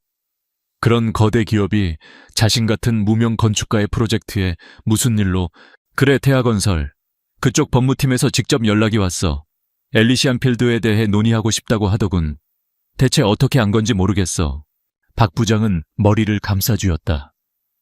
그 순간 지훈의 머릿속에는 결혼기념일 밤 아내에게 했던 말이 스쳐 지나갔다. 사람들은 이런 프로젝트의 가치가 최소 1조 원은 될 거라고 하더군. 설마 그 말이 현실이 된 걸까? 하지만 어떻게 불길한 예감은 오래지 않아 현실이 되었다. 다음 날 태하건설 법무팀으로부터 공식적인 서한이 도착했다. 그것은 논의가 아닌 통보에 가까웠다. 내용은 엘리시안 필드 프로젝트의 모든 권리를 자신들에게 양도하라는 것이었다. 그들이 제시한 금액은 터무니없었다. 지훈이 10년간 쏟아부은 노력과 그 혁신적인 가치를 모욕하는 수준의 헐값이었지만 작은 건축사무소가 보기에는 거액으로 보일 수 있도록 교묘하게 포장되어 있었다. 마치 가난한 자에게 던져주는 자선과도 같은 오만한 제안이었다. 지훈은 단칼에 거절했다. 말도 안 됩니다. 이건 팔 수 있는 물건이 아닙니다. 그리고 이제 제 소유도 아니고요. 강 실장 자네 제정신인가? 태하건설이야. 우리가 거절할 수 있는 상대가 아니라고. 박 부장은 경악하며 소리쳤다. 하지만 지훈은 단호했다. 이미 아내에게 선물한 자신의 꿈을 돈 몇 푼에 팔아넘길 수는 없었다. 더럽고 탐욕스러운 자들의 손에 자신의 분신을 넘겨줄 수는 없었다. 그의 거절이 어떤 결과를 초래할지 그때는 미처 알지 못했다. 분노한 포식자의 복수는 조용하고 신속하게 시작되었다. 며칠 뒤 공간 건축사무소의 가장 큰 고객사였던 중견건설사에서 갑자기 계약 파기를 통보해왔다. 이유는 불분명했다. 그저 내부 사정이라는 말만 되풀이할 뿐이었다. 그 계약은 회사의 1년치 매출의 절반을 차지하는 중요한 프로젝트였다. 설상가상으로 다른 프로젝트를 위해 신청해 두었던 건축 허가가 서류 미비라는 석연치 않은 이유로 무기한 보류되었다. 몇 번이나 확인했던 완벽한 서류였다. 명백한 트집이었다. 회사는 순식간에 재정적인 위기에 몰렸다. 월급날이 다가오고 있었지만 당장 다음 달 사무실 임대료를 걱정해야 할 처지가 되었다. 사무실의 분위기는 얼음장처럼 차가워졌다. 동료들의 시선이 따가웠다. 처음에는 지훈을 응원하던 그들도 회사가 존폐의 기로에 서자 그를 원망하기 시작했다. 엘리시안 필드는 더 이상 자랑스러운 꿈이 아니라 모두를 파멸로 이끄는 저주가 되어버렸다. 강 실장 제발. 그냥 그 프로젝트 태해 넘기면 안 되겠나? 이러다 우리 다 죽네. 결국 박 부장이 눈물을 글썽이며 애원했다. 지훈은 아무 말도 할 수 없었다. 자신의 신념 때문에 동료들이 고통받는 것을 지켜보는 것은 끔찍한 고문이었다. 매일 밤 지훈은 파김치가 되어 집으로 돌아왔다. 그는 아내에게 자신의 고통을 털어놓고 싶지 않았다. 행복한 결혼 생활에 그늘을 들이우고 싶지 않았다. 그는 애써 밝은 척했지만 윤서연은 그의 지친 얼굴과 어두운 눈빛, 줄어든 식사량을 놓치지 않았다. 지훈 씨, 요즘 회사에서 무슨 일 있어요? 힘들어 보여요. 어느 날 저녁 서연이 조심스럽게 물었다. 지훈은 억지로 웃으며 고개를 저었다. 아니야, 별일 없어. 그냥 좀 피곤해서 그래. 신경 쓰지 마. 그의 서툰 거짓말에 서연의 마음은 더욱 아파왔다. 그녀는 남편이 혼자서 모든 짐을 짊어지려 한다는 것을 알았다. 그리고 그 짐의 원인이 자신에게 선물한 엘리시안 필드 때문이라는 것도 짐작하고 있었다. 그날 밤 지훈이 고단한 몸을 이기지 못하고 깊은 잠에 빠져들자 서연은 조용히 침실에서 나왔다. 그녀는 거실 한쪽에 놓인 자신의 태블릿을 들고 발코니로 나갔다. 차가운 밤 공기가 그녀의 뺨을 스쳤다. 그녀의 얼굴에서는 남편을 향한 따뜻하고 부드러운 아내의 모습은 찾아볼 수 없었다. 그 자리에는 냉철하고 예리한 기업 총수의 얼굴이 자리하고 있었다. 그녀는 보안통신 앱을 열어 단 한 사람에게 전화를 걸었다. YS그룹의 모든 정보를 총괄하는 비서실장 김민준이었다. 김비서 나요. 그녀의 목소리는 낮고 차분했지만 거역할 수 없는 권위가 실려 있었다. 수화기 너머의 김비서는 조금의 동요도 없이 즉각적으로 응답했다. 네, 회장님, 분부만 내리십시오. 태하건설 그리고 최민준 회장에 대해 조사해줘요. 최근 공간건축사무소라는 작은 회사를 상대로 벌이고 있는 모든 활동을 포함해서 계약 파기건, 건축 허가 보류건까지 사소한 것 하나도 놓치지 말고 1시간 내로 보고해요. 최대한 은밀하게. 알겠습니다, 회장님. 즉시 처리하겠습니다. 통화는 짧게 끝났다. 서연은 서울의 야경을 차갑게 내려다보았다. 수많은 빌딩들이 뿜어내는 불빛이 마치 먹이를 노리는 맹수들의 눈처럼 번뜩였다. 그녀가 자신의 모든 것을 버리고 선택한 이 작은 행복을 감히 누가 위협하는가. 차에 1시간이 지나지 않아 그녀의 태블릿에 암호화된 파일 하나가 도착했다. 파일 안에는 김 비서가 보고한 내용이 일목요연하게 정리되어 있었다. 태아건설이 공간 건축사무소의 고객사를 어떻게 협박했는지, 시청의 중간 간부에게 어떤 식으로 뇌물을 건네 건축 허가를 막았는지에 대한 구체적인 증거들이 담겨 있었다. 모든 것의 정점에는 태아건설 최민준 회장의 이름이 있었다. 서연의 눈에 얼음 같은 분노가 서렸다. 최민준, 아버지와 대립하던 구시대의 탐욕스러운 인물. 그녀가 가장 경멸하는 종류의 인간이었다. 그런 자가 자신의 남편을, 자신의 소중한 보물을 건드렸다. 그녀는 침실로 돌아와 잠든 지훈의 얼굴을 내려다보았다. 잠자는 순간까지도 그의 미간은 괴로움으로 얕게 찌푸려져 있었다. 그녀의 표정이 단단하게 굳어졌다. 어렵게 지켜온 평화는 이제 끝났다. 서연은 다시 발코니로 나가 김 비서에게 전화를 걸었다. 그녀의 목소리는 위험할 정도로 고요했다. 김 비서, 태아건설의 모든 사업을 분석해요. 재무구조 자회사 진행 중인 프로젝트, 그리고 숨겨진 약점까지 가장 아프게 그리고 가장 조용하게 방역할 수 있는 지점을 찾아내요. 내일 아침까지. 수화기 너머로 짧지만 단호한 대답이 돌아왔다. 명을 받들겠습니다, 회장님. 전화를 끄는 서연의 눈이 어둠 속에서 섬뜩하게 빛났다. 사냥은 시작되었다. 먹잇감인 줄 알았던 작은 초식동물이 사실은 최상위 포식자였음을 최민주는 곧 뼈저리게 느끼게 될 것이었다. 평온했던 수면에 첫 번째 균열이 생겼고 그 틈으로 거대한 폭풍이 몰아치기 시작했다. 태아그룹의 회장실은 그 위용만큼이나 차가운 공기로 가득했다. 거대한 통유리창 너머로 서울의 정영이 한눈에 들어왔지만 최민준 회장의 눈에는 그저 정복해야 할 땅으로 보일 뿐이었다. 그는 보고를 올리는 비서실장의 말에 미간을 찌푸렸다. 아직도 그 강지훈이라는 놈이 버티고 있단 말인가. 네, 회장님. 공간 건축사무소에 가한 압박으로는 부족했던 것 같습니다. 보통 내기가 아닌 듯합니다. 최민준의 입가에 비릿한 냉소가 걸렸다. 보통 내기 이 최민준 앞에서 보통이 아닌 놈은 없어. 다들 처음에는 뻣뻣하게 굴다가도 목줄을 죄면 알아서 꼬리를 내리게 되어 있지. 회사가 안 되면 가족을 건드리면 돼. 그놈에게 아내가 있다고 했나? 네, 평범한 중소기업에 다니는 아내가 한 명 있습니다. 잘 됐군. 사람을 보내. 겁만 좀 줘. 남편의 어리석은 고집 때문에 당신 인생이 피곤해질 수 있다고. 현명한 아내라면 제 남편을 어떻게 설득해야 할지 알겠지. 최민준에게 강지훈은 성가신 파리 한 마리에 불과했다. 그리고 그의 아내는 그 파리의 날개를 꺾을 수 있는 가장 손쉬운 도구였다. 그는 윤서연이라는 이름 뒤에 숨겨진 거대한 빙산을 상상조차 하지 못했다. 그의 오만함은 스스로를 파멸로 이끌 치명적인 실수가 될 것이었다.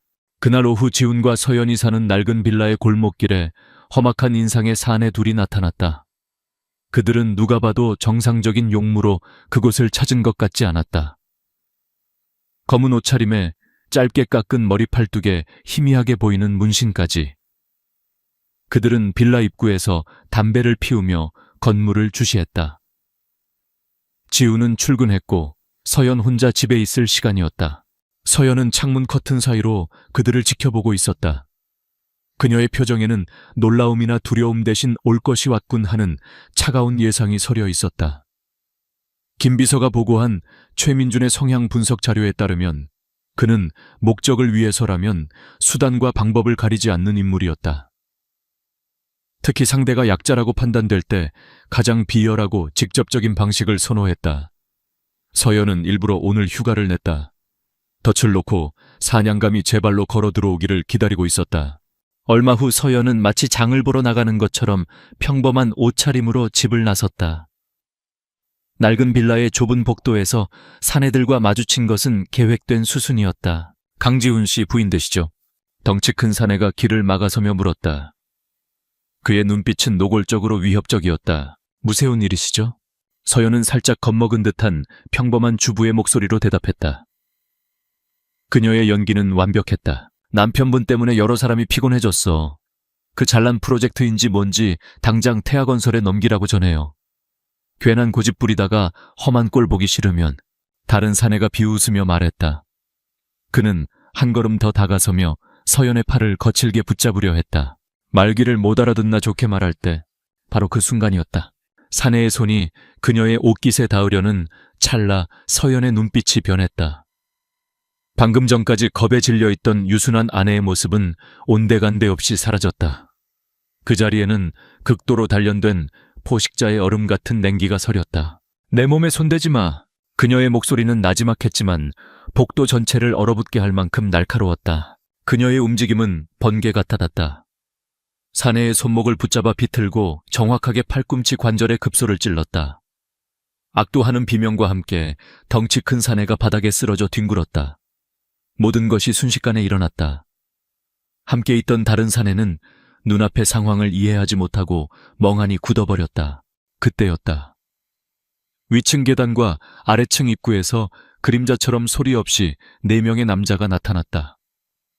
깔끔한 정장 차림이었지만 그들의 움직임은 평범한 회사원이 아니었다. YS그룹의 최정예 요원으로 구성된 회장을 그림자처럼 경호하는 고스트 팀이었다. 그들은 남은 사내를 소리 없이 제압했다. 저항은 무의미했다. 서연은 바닥에서 신음하는 사내를 차갑게 내려다보았다. 그녀는 주머니에서 휴대폰을 꺼내 김 비서에게 전화를 걸었다. 그녀의 목소리에는 어떠한 감정도 실려있지 않았다. 계획대로 진행해요. 태하바이오 지금부터 30분 안에 무너뜨려요. 그녀는 의식이 있는 사내가 들을 수 있도록 또렷하게 말했다. 그 말을 들은 사내의 얼굴이 공포로 하얗게 질렸다. 태하바이오. 그것은 최민준 회장이 그룹의 미래라며 애지중지 키우던 핵심 자회사였다. 사냥의 스위치는 눌러졌다. 그 시각 여의도 증권가는 평온했다. 하지만 그 평온은 곧 깨졌다. 오후 2시 정각 익명의 그러나 극도로 신뢰도 높은 정보원을 인용한 단독 기사가 모든 언론사의 증권 정보 채널을 통해 동시다발적으로 터져 나왔다. 속보, 태하 바이오 임상 데이터 조작 및 치명적 부작용 은폐 의혹. 기사의 내용은 충격적이었다. 태하 바이오가 개발 중이던 혁신 신약의 임상 결과가 철저히 조작되었으며 사망에 이를 수 있는 심각한 부작용을 고의로 은폐했다는 내용이었다. 기사에는 내부 고발자가 제공한 것으로 보이는 구체적인 데이터와 증거 자료까지 첨부되어 있었다. 시장은 즉시 반응했다. 야수처럼. 태하바이오의 주가가 폭락하기 시작했다. 개장 10분 만에 하한가를 기록했다. 매도 물량이 산더미처럼 쏟아졌지만 매수하려는 사람은 아무도 없었다. 공포는 전염병처럼 번졌다. 충격파는 모회사인 태하건설에까지 미쳤다. 그룹의 미래 성장 동력에 대한 신뢰가 무너지자 태하건설의 주가 역시 곤두박질치기 시작했다. 금융가의 뉴스 채널들은 일제히 이 사태를 대서특필했다. 완벽한 타이밍에 가장 치명적인 방식으로 터져나온 이 공격의 배후가 누구인지 아무도 알지 못했다.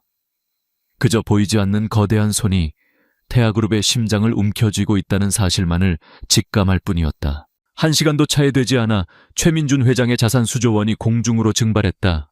한편 공간 건축사무소의 사무실에서 강지훈은 망연자실한 채 앉아 있었다. 회사를 살리기 위해 결국 자신의 꿈을 포기해야 하는 것인지 고뇌하던 중이었다. 그때 동료 한 명이 놀라서 소리쳤다. 세상에 지금 뉴스 좀 봐. 태하그룹 난리 났어. 지훈은 무심코 동료의 모니터를 쳐다보았다. 화면에는 온통 태하바이오와 태하건설의 주가 폭락 그래프와 관련 스캔들 기사들이 가득했다. 자신을 짓누르던 거대한 포식자가 정체불명의 공격을 받고 피를 흘리며 쓰러지고 있었다. 그는 아무것도 이해할 수 없었다. 어떻게 이런 일이 거대한 안도감과 함께 그보다 더 큰 혼란이 그의 머릿속을 휘저었다. 그날 저녁 지훈은 멍한 정신으로 집에 돌아왔다. 현관문을 열자 맛있는 저녁 식사 냄새가 풍겨왔다. 부엌에서는 서연이 평소처럼 콧노래를 부르며 요리를 하고 있었다. 집안은 지극히 평화로웠다.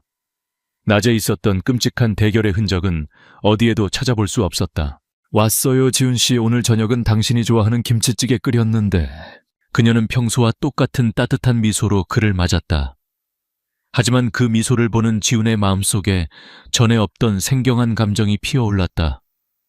오늘 하루 종일 그를 짓누르던 태하그룹이 무너지는 그 절묘한 타이밍. 그리고 아무 일도 없었다는 듯 평온한 아내의 얼굴. 그는 문득 깨달았다. 자신이 아내에 대해 아무것도 모르고 있다는 것을. 그녀의 평범한 미소 뒤에 상상할 수 없는 거대한 비밀이 숨겨져 있을지도 모른다는 예감이 그의 심장을 차갑게 스쳤다. 모든 것이 무너지기 시작한 것은 그가 그녀에게 1조 원짜리 선물을 준 직후였다. 모든 것이 너무나도 절묘한 우연이었다. 과연 우연일까? 지훈은 혼란스러운 눈으로 아내를 바라보았다. 먹이를 사냥하고 돌아와 발톱을 숨긴 암사자처럼 그녀는 너무나도 우아하고 평화로워 보였다. 태하그룹에 가해진 미스터리한 공격의 여파는 거셌다. 대한민국 재계는 벌집을 쑤셔놓은 듯 시끄러웠다. 모두가 보이지 않는 공격자의 정체를 궁금해했지만 그 어떤 흔적도 찾을 수 없었다. 공격은 외과수술처럼 정교했고 유령처럼 흔적이 없었다. 분노에 찬 최민준 회장은 자신의 모든 정보망을 동원해 배후를 캐려 했지만 모든 길은 막다른 골목으로 이어졌다.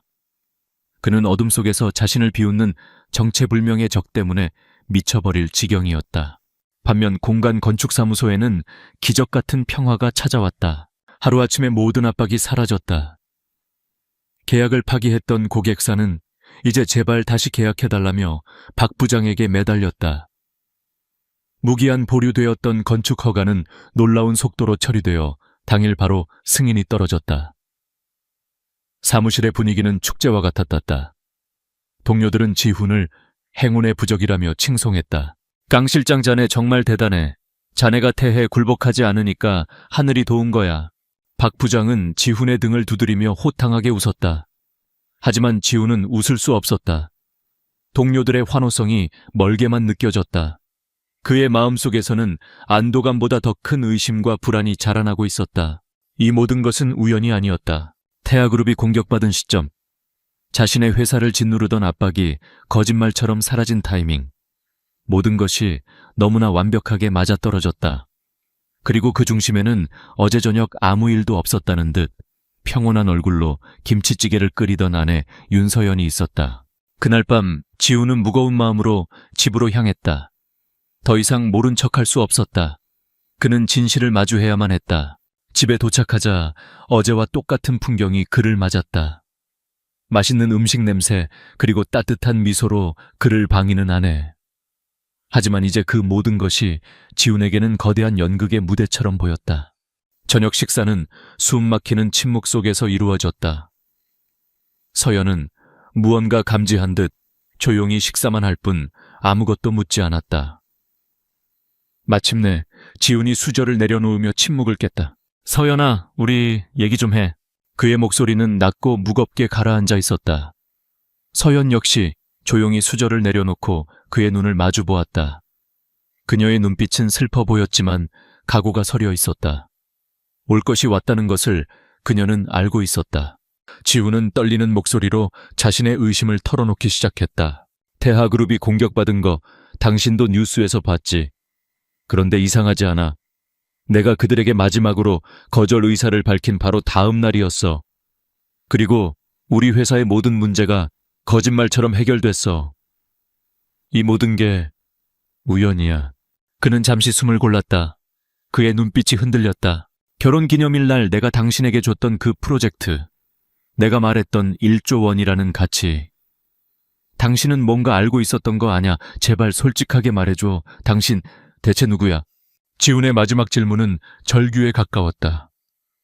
그는 사랑하는 아내를 의심하는 자기 자신이 끔찍했지만 더 이상 이 거대한 거짓 속에 머무를 수는 없었다. 서연은 그의 고통스러운 얼굴을 몰차 바라보았다. 그녀의 눈가에 물기가 어렸다. 그녀는 이 순간이 언젠가 올 것이라고 예상했지만 막상 닥치니 심장이 아팠다. 이제 이 길고 긴 연극을 끝내야 할 시간이었다. 그녀는 자리에서 일어나 지훈의 손을 잡았다. 따라와요, 지훈 씨. 당신에게 보여줄 게 있어요. 그녀는 지훈을 이끌고 옥탑방 한쪽에 있는 작은 창고방으로 향했다. 그곳은 지훈이 평소 거의 신경 쓰지 않던 낡은 가구와 잡동사니들이 쌓여 있는 공간이었다. 하지만 서연이 벽의 한 부분을 누르자 윙 하는 소리와 함께 벽 전체가 옆으로 미끄러지며 숨겨진 공간이 드러났다. 지훈의 눈앞에 펼쳐진 것은 공상과학 영화에서나 나올 법한 광경이었다. 작은 공간은 최첨단 장비들로 가득 차 있었다. 보안 서버 벽면을 가득 채운 여러 개의 모니터 암호화된 통신 장비들. 그가 알던 낡은 옥탑방의 일부가 아니라 거대한 조직의 신경 중추와도 같은 비밀지휘 통제실이었다.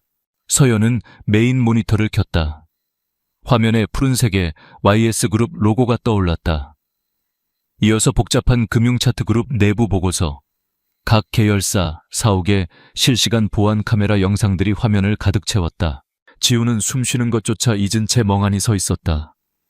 서연은 그를 돌아보며 마침내 자신의 진짜 정체를 밝혔다. 제 본명은 윤서연. 당신이 뉴스에서 가끔 이름을 들었을지도 모르는 YS그룹의 회장입니다. 망치로 머리를 맞은 듯한 충격. 지훈의 세상이 무너져 내렸다. 평범한 회사원인 줄 알았던 아내가 대한민국을 움직이는 거대 재벌 그룹의 총수라니. 서연은 충격에서 헤어나오지 못하는 그에게 모든 것을 설명하기 시작했다. 열일 적부터 제 주변에는 위선과 탐욕뿐이었어요. 사람들은 저를 보는 게 아니라 제 뒤에 있는 돈과 권력을 봤죠. 저는 진정한 관계에 굶주렸어요. 나 윤서연이라는 사람 자체를 사랑해줄 단 한 사람을 찾고 싶었어요. 그녀의 목소리는 깊은 슬픔에 잠겨 있었다. 그래서 모든 것을 버리고 평범한 사람으로 살기로 결심했어요. 당신과 처음 만났던 그 IT 회사는 사실 YS그룹이 인수를 고려하던 곳이었죠. 제가 직접 회사 분위기를 파악하기 위해 위장 잠입을 했고요.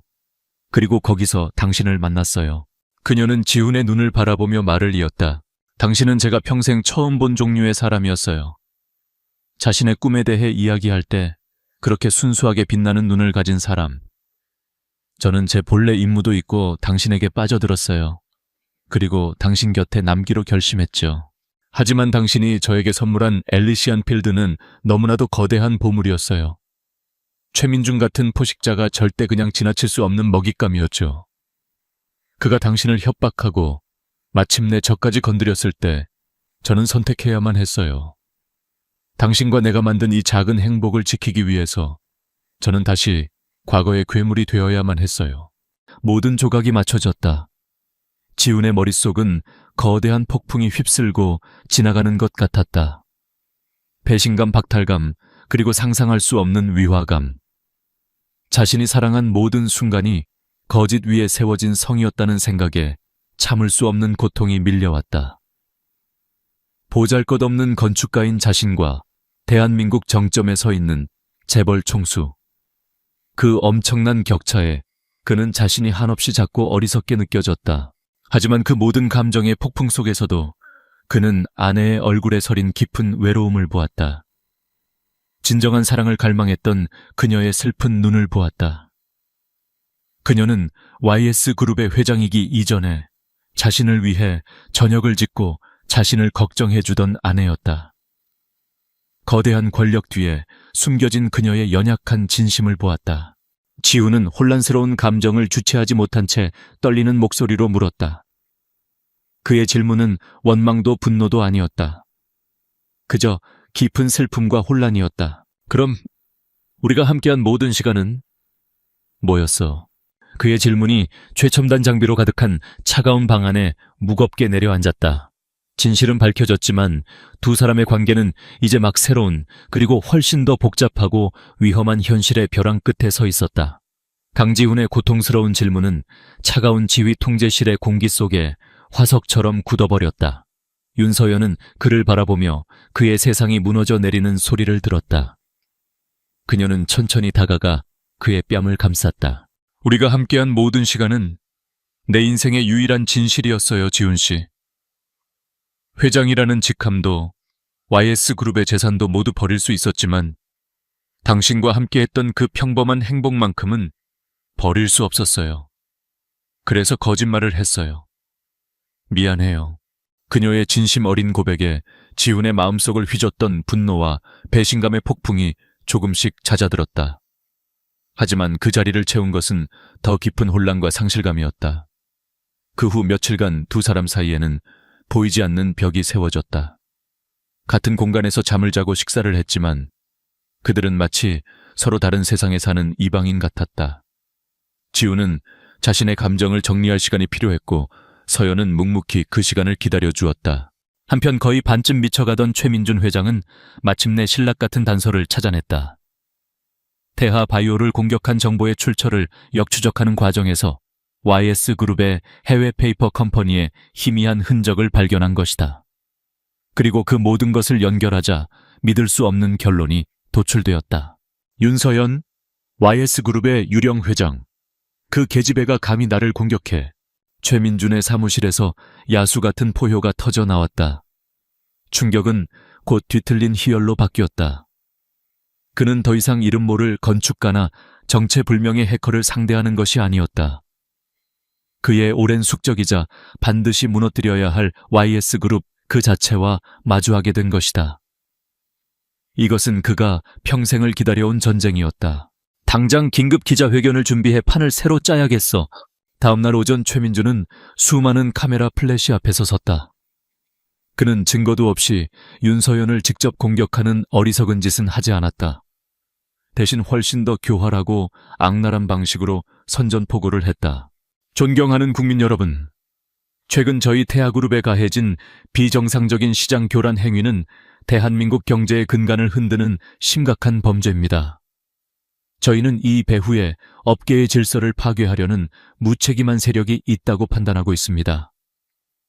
이에 태아그룹은 대한민국 경제의 안정과 발전을 위해 YS그룹에 대한 적대적 인수합병을 공식적으로 선언하는 바입니다. 전쟁은 공개적으로 시작되었다. 최민준은 YS그룹을 경영 능력이 부재한 불안정한 기업으로 매도하며 자신의 탐욕을 시장 안정이라는 명분으로 포장했다. 이 뉴스는 순식간에 전국으로 퍼져나갔고 당연히 서연과 지훈에게도 전달되었다. 서연은 더 이상 유령처럼 숨어 있을 수 없었다. 그녀는 YS그룹 본사에 긴급 이사회 소집을 명령했다. 수년 만에 그룹의 전설 속에만 존재하던 회장님이 모습을 드러냈다. 윤서연이 YS 타워 로비에 들어서는 순간 모든 직원들의 시간이 멈춘 듯했다. 평범한 옷차림이었지만 그녀에게서는 감히 범접할 수 없는 아우라가 뿜어져 나왔다. 이사회 회의실의 공기는 팽팽한 긴장감으로 가득했다. 서연은 회의 테이블 상석에 앉아 냉철하고 명료한 목소리로 임원들에게 상황을 설명했다. 그녀의 모습 어디에도 지훈의 작고 따뜻한 집에서 저녁을 준비하던 아내의 흔적은 없었다. 그곳에는 거대한 제국을 이끄는 카리스마 넘치는 군주만이 존재했다. 조혜민준이 전쟁을 원했으니 우리는 그에게 지옥을 선물할 겁니다. 지금부터 YS그룹은 전시체제에 돌입합니다. 모든 역량을 동원해 태아그룹의 공격을 방어하고 동시에 적의 심장을 파괴할 방역을 준비하십시오. 그녀의 선언에 임원들의 눈에 불이 붙었다. 잠자던 사자의 군단이 깨어나는 순간이었다. 지훈은 이 모든 광경을 TV뉴스로 지켜보고 있었다. 화면 속에서 수많은 사람들을 이끌며 당당하게 서 있는 아내의 모습. 그는 더 이상 혼란과 자기 연민에 빠져 있을 수 없다는 것을 깨달았다. 자신의 고통과 상처는 지금 이 거대한 전쟁 앞에서 사치에 불과했다. 그가 사랑하는 여자가 홀로 전장에 서 있었다. 이제 그가 선택할 길은 하나뿐이었다. 도망치는 것이 아니라 그녀의 곁에서 함께 싸우는 것. 그는 며칠 밤낮으로 YS그룹과 태아그룹에 대한 모든 자료를 미친 듯이 파고들었다. 그리고 마침내 결심을 굳힌 그는 먼지 쌓인 포트폴리오를 들고 집을 나섰다. 그가 향한 곳은 그들의 작은 옥탑방이 아니라 서울의 중심에서 빛나고 있는 YS타워의 최상층 그룹의 전쟁 지휘본부였다. 지휘본부의 문을 열고 들어서자 수십 명의 전문가들이 분주하게 움직이고 있었다. 서연은 중앙 스크린 앞에 서서 보고를 받고 있었다. 지훈을 발견한 그녀의 눈이 살짝 흔들렸다. 지훈은 감정을 내세우지 않았다. 그는 전략가의 얼굴로 그녀에게 다가가 엘리시안 필드 포트폴리오를 테이블 위에 펼쳐놓았다. 최민준이 처음부터 원했던 게 내 프로젝트라면 이걸 우리의 무기로 씁시다. 서연과 지휘본부의 모든 시선이 그에게로 쏠렸다. 지훈은 더 이상 꿈을 말하는 몽상가가 아니었다. 엘리시안 필드의 핵심 기술은 단순히 도시를 짓는 것이 아니오. 에너지 인공지능 자율주행 친환경 소재 기술의 집약체지. 지금 당장 YS건설과 YS테크의 역량을 합쳐 이 프로젝트를 공식적으로 발표하는 거요. 태하가 낡은 아파트를 지을 때 우리는 미래 도시를 건설한다고 세상에 선포하는 겁니다. 그는 스크린에 도시 계획도를 띄우고 YS그룹의 기존 사업들과 엘리시안 필드가 어떻게 시너지를 낼 수 있는지, 이것이 어떻게 YS그룹의 주가를 폭등시켜 최민준의 인수 시도를 원천적으로 봉쇄할 수 있는지 논리정연하게 설명했다. 윤서연은 새로운 존경심과 벅찬 사랑으로 남편을 바라보았다. 그는 그저 마음씨 착한 남편이 아니었다. 거대한 전쟁의 판도를 바꿀 수 있는 천재적인 전략가였다. 그날 이후 두 사람은 전쟁 지휘본부에서 함께 밤을 새웠다. 서연이 금융전쟁과 여론전, 정치적 책략을 지휘하는 동안 지훈은 엘리시안 필드라는 미래 비전을 구체화하며 그룹의 기술적 전략적 중심을 잡았다. 그가 아내에게 사랑의 증표로 주었던 1조 원짜리 선물은 이제 그들의 왕국을 지키는 가장 강력한 무기가 되었다. 밤이 깊은 YS타워의 지휘본부. 지훈과 서연은 나란히 서서 통유리창 너머로 서울의 야경을 내려다보았다. 그들의 등 뒤로는 주가 변동 그래프와 속보뉴스 작전 계획들이 쉴 새 없이 번쩍이고 있었다. 그들은 더 이상 상처받은 남편과 거짓말을 한 아내가 아니었다. 함께 왕국을 지키기 위해 싸우는 왕과 여왕이었다. 개인적인 관계의 위기는 강철 같은 동맹으로 단련되었다. 진짜 전쟁은 이제 막 시작되었을 뿐이었다. 적대적 인수 합병이 선언된 후 몇 주가 흘렀다. 대한민국 재계 전체가 숨을 죽이고 YS그룹과 태아그룹의 전면전을 지켜보고 있었다. 그것은 단순한 기업 간의 싸움이 아니었다. 구시대의 탐욕을 상징하는 최민준과 미래 비전을 제시하는 새로운 시대의 강자 윤서연의 대리전이었다. 최민준의 초반 공세는 거셌지만 YS그룹의 방어는 철옹성 같았다. 윤서연이 발표한 엘리시안 필드 프로젝트는 시장에 엄청난 충격을 주었고 YS그룹의 주가는 연일 최고치를 경신했다. 최민준이 적대적 인수를 위해 지분을 매입할수록 그는 더 비싼 값을 치러야 했다. 그의 자금은 빠르게 소진되고 있었다. 전쟁은 교착 상태에 빠졌다. 하지만 서연과 지훈은 이것이 끝이 아님을 알고 있었다. 궁지에 몰린 맹수는 더욱 위험한 법이다. YS타워의 전쟁 지휘본부는 24시간 불이 꺼지지 않았다. 김 비서가 이끄는 정보팀은 밤낮 없이 태아그룹의 뒤를 파헤치고 있었다. 그리고 마침내 그들은 최민준의 가장 깊고 어두운 비밀을 찾아냈다. 찾았습니다, 회장님. 김 비서가 흥분을 감추지 못한 채 서연과 지훈 앞에 자료를 펼쳐 보였다. 그것은 최민준이 수십 년간 관리해온 거대한 불법 비자금 네트워크의 전모였다. 수많은 유령 회사를 통해 정부 공사 입찰을 조작하고 하청업체를 쥐어짜서 조성한 천문학적인 규모의 검은 돈. 최민준의 왕국을 지탱하는 진짜 기둥이었다. 이것만 터뜨리면 최민준은 바로 구속입니다. 한 임원이 말했지만 지훈은 고개를 저었다. 그의 눈은 그 누구보다 차갑고 전략적으로 빛나고 있었다. 그를 감옥에 보내는 것만으로는 부족해요. 최민준 같은 인간은 죗값을 치르더라도 언젠가 다시 기어 나올 겁니다. 그의 제국 전체를 그가 평생 쌓아 올린 모든 것을 그의 눈앞에서 무너뜨려야 합니다. 다시는 재기할 수 없도록. 모두의 시선이 지훈에게 쏠렸다. 그는 서연을 바라보며 자신의 계획을 설명하기 시작했다. 비자금의 존재를 폭로하는 대신 그것을 미끼로 사용하자는 것이었다. 우리가 완벽한 함정을 파는 겁니다.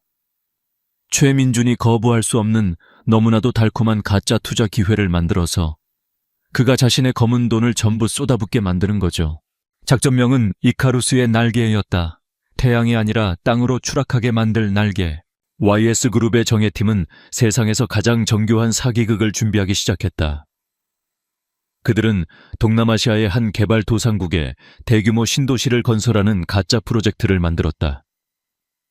현지 정부에 위조된 사업 승인 서류, 가짜 현지 법인, 그리고 그럴듯한 사업 계획서까지 모든 것이 완벽했다.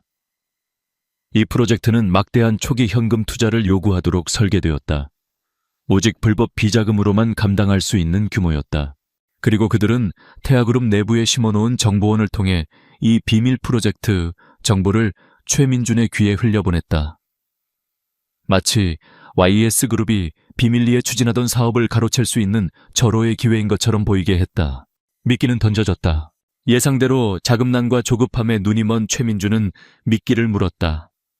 그는 이것이 YS그룹의 숨통을 끊고 전세를 역전시킬 수 있는 신의 한 수라고 확신했다. 그는 자신의 비밀 금고를 열어 수십 년간 모아온 모든 검은 돈을 동원하라고 지시했다. 그의 얼굴에는 탐욕스러운 승리자의 미소가 떠올랐다. 그 거대한 불법 자금이 YS그룹이 만들어 놓은 유령 회사로 송금되는 순간 그는 스스로 자신의 묘비명을 새기고 있었다. 며칠 후 윤서연은 시장 불안정성에 따른 기업의 미래논이라는 명분을 내세워 태아그룹의 임시 주주총회를 소집했다. 그동안 YS그룹이 조용히 매입해온 지분으로 충분히 가능한 일이었다. 주주총회장. 최민준은 의기양양한 모습으로 나타났다. 그는 오늘 이 자리에서 YS그룹의 몰락과 자신의 위대한 승리를 선포할 생각에 부풀어 있었다. 주주들과 기자들 앞에서 그는 태아그룹의 비전을 역설하기 시작했다. 그때 윤서연이 그의 말을 끊었다. 그녀는 지훈과 함께 단상으로 걸어 나왔다. 초해민준 회장님, 해외 신도시 사업 진출을 축하드립니다. 자금은 순조롭게 조달하셨습니까? 최민준의 얼굴이 순간 굳어졌다. 그녀가 어떻게... 하지만 놀란 것은 그뿐만이 아니었다. 서연의 말이 끝나자마자 주주총회장 뒤편에 거대한 스크린이 켜졌다. 스크린에 나타난 것은 최민준의 비자금 네트워크 전체를 보여주는 도표였다. 그리고 이어지는 영상. 바로 몇 시간 전 최민준이 자신의 비밀 사무실에서 거액의 불법 자금을 송금하라고 지시하는 모습. 그리고 그 돈이 수많은 유령 회사를 거쳐 YS그룹이 만든 가짜 회사로 흘러들어가는 모든 경로가 생생하게 중계되었다. 빼도 박도 못하는 완벽한 증거였다. 저건... 최민준은 비명을 질렀다. 주주총회장은 아수라장이 되었다. 주주들의 고함, 기자들의 카메라 플래시 경악과 분노가 뒤섞인 아우성. 최민준의 얼굴은 잿빛으로 변했다. 그는 완벽하게 함정에 빠졌음을 깨달았다. 그가 무슨 말이라도 하려는 순간 주주총회장의 문이 거칠게 열렸다. YS그룹의 제보를 받고 대기하고 있던 검찰 수사관들이 들이닥쳤다. 초해민준 씨 특정경제범죄 가중치 어벌법상 횡령 및 배임범죄 수의 근닉 규제법 위반 혐의로 긴급 체포합니다. 당신은 묵비권을 행사할 수 있고 변호사를 선임할 권리가 있습니다. 차갑게 빛나는 수갑이 그의 손목에 채워졌다. 한때 대한민국 재계를 호령하던 제왕의 몰락이었다. 검사들에게 끌려나가면서 최민준은 믿을 수 없다는 듯 증오와 분노가 가득한 눈으로 윤서연과 강지훈을 노려보았다. 윤서연은 승리자의 미소 대신 차가운 끝맺음의 눈빛으로 그를 마주보았다. 지훈은 그런 그녀의 어깨를 가만히 감싸쥐었다. 완벽한 함정에 덫은 닫혔다. 구시대의 탐욕스러운 왕은 그렇게 자신이 평생 쌓아 올린 성의 폐허 속에서 무너져 내렸다. 최민준의 시대는 그렇게 막을 내렸다. 그의 체포는 대한민국 사회에 거대한 파장을 일으켰다. 태아그룹의 몰락은 단순한 한 기업의 종말이 아니었다. 부패와 정경유착으로 얼룩진 구시대의 종언을 알리는 상징적인 사건이었다. YS그룹은 혼란에 빠진 태아그룹의 핵심 자산들을 합법적인 절차를 통해 인수하며 명실상부한 업계의 절대 강자로 우뚝 섰다.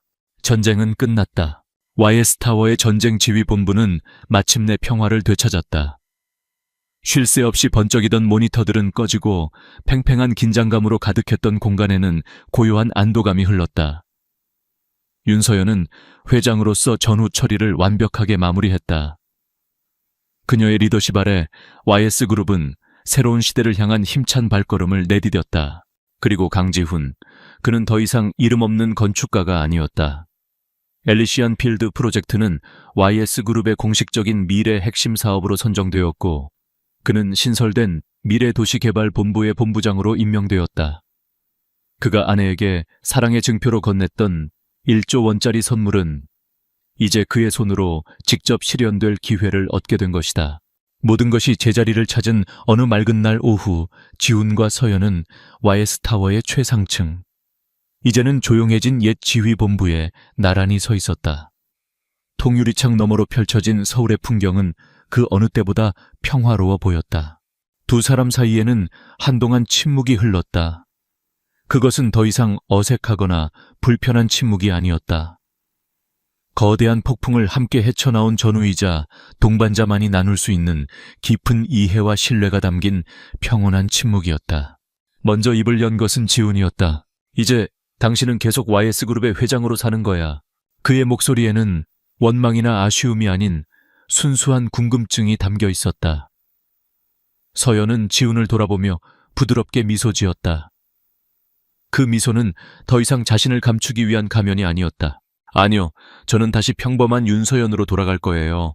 당신의 아내로. 지훈의 눈이 놀라움으로 커졌다. 그게 무슨 말이야? 이 모든 걸 다시 버리겠다고. 서연은 고개를 저었다. 배우리는 게 아니에요.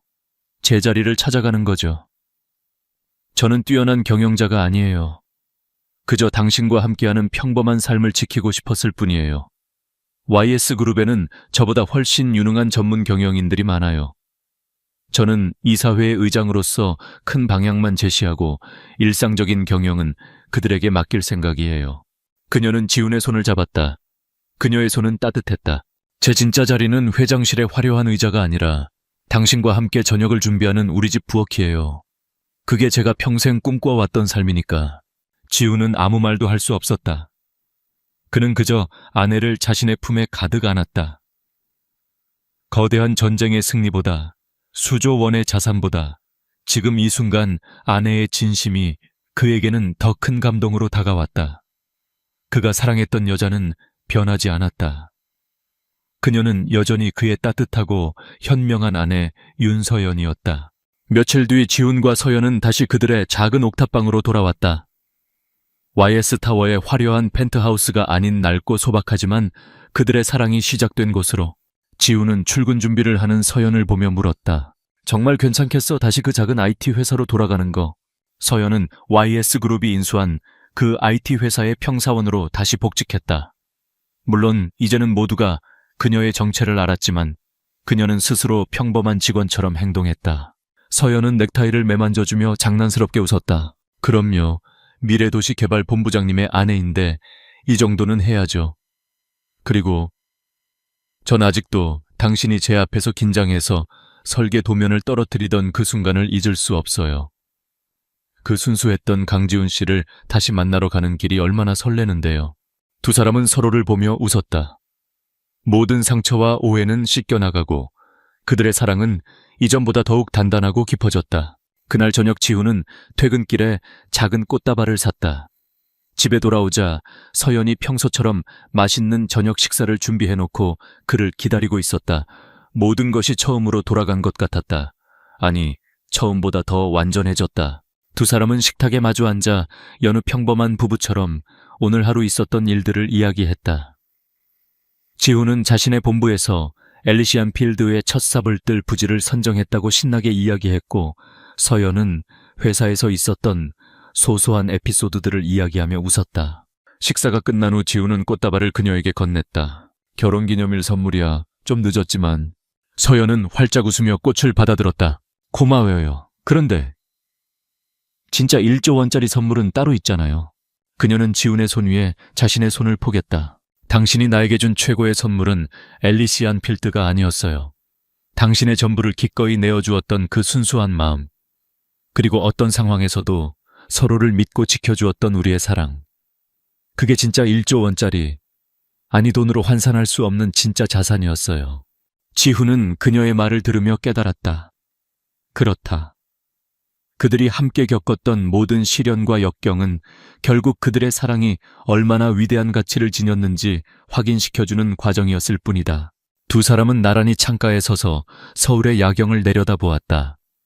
수많은 불빛 속에서 그들의 작은 옥탑방에서 새어나오는 불빛이 가장 따뜻하고 밝게 빛나고 있었다. 그 불빛 아래 세상에서 가장 특별한 사랑을 지켜낸 평범한 부부가 서로에게 기댄 채 새로운 미래를 함께 꿈꾸고 있었다.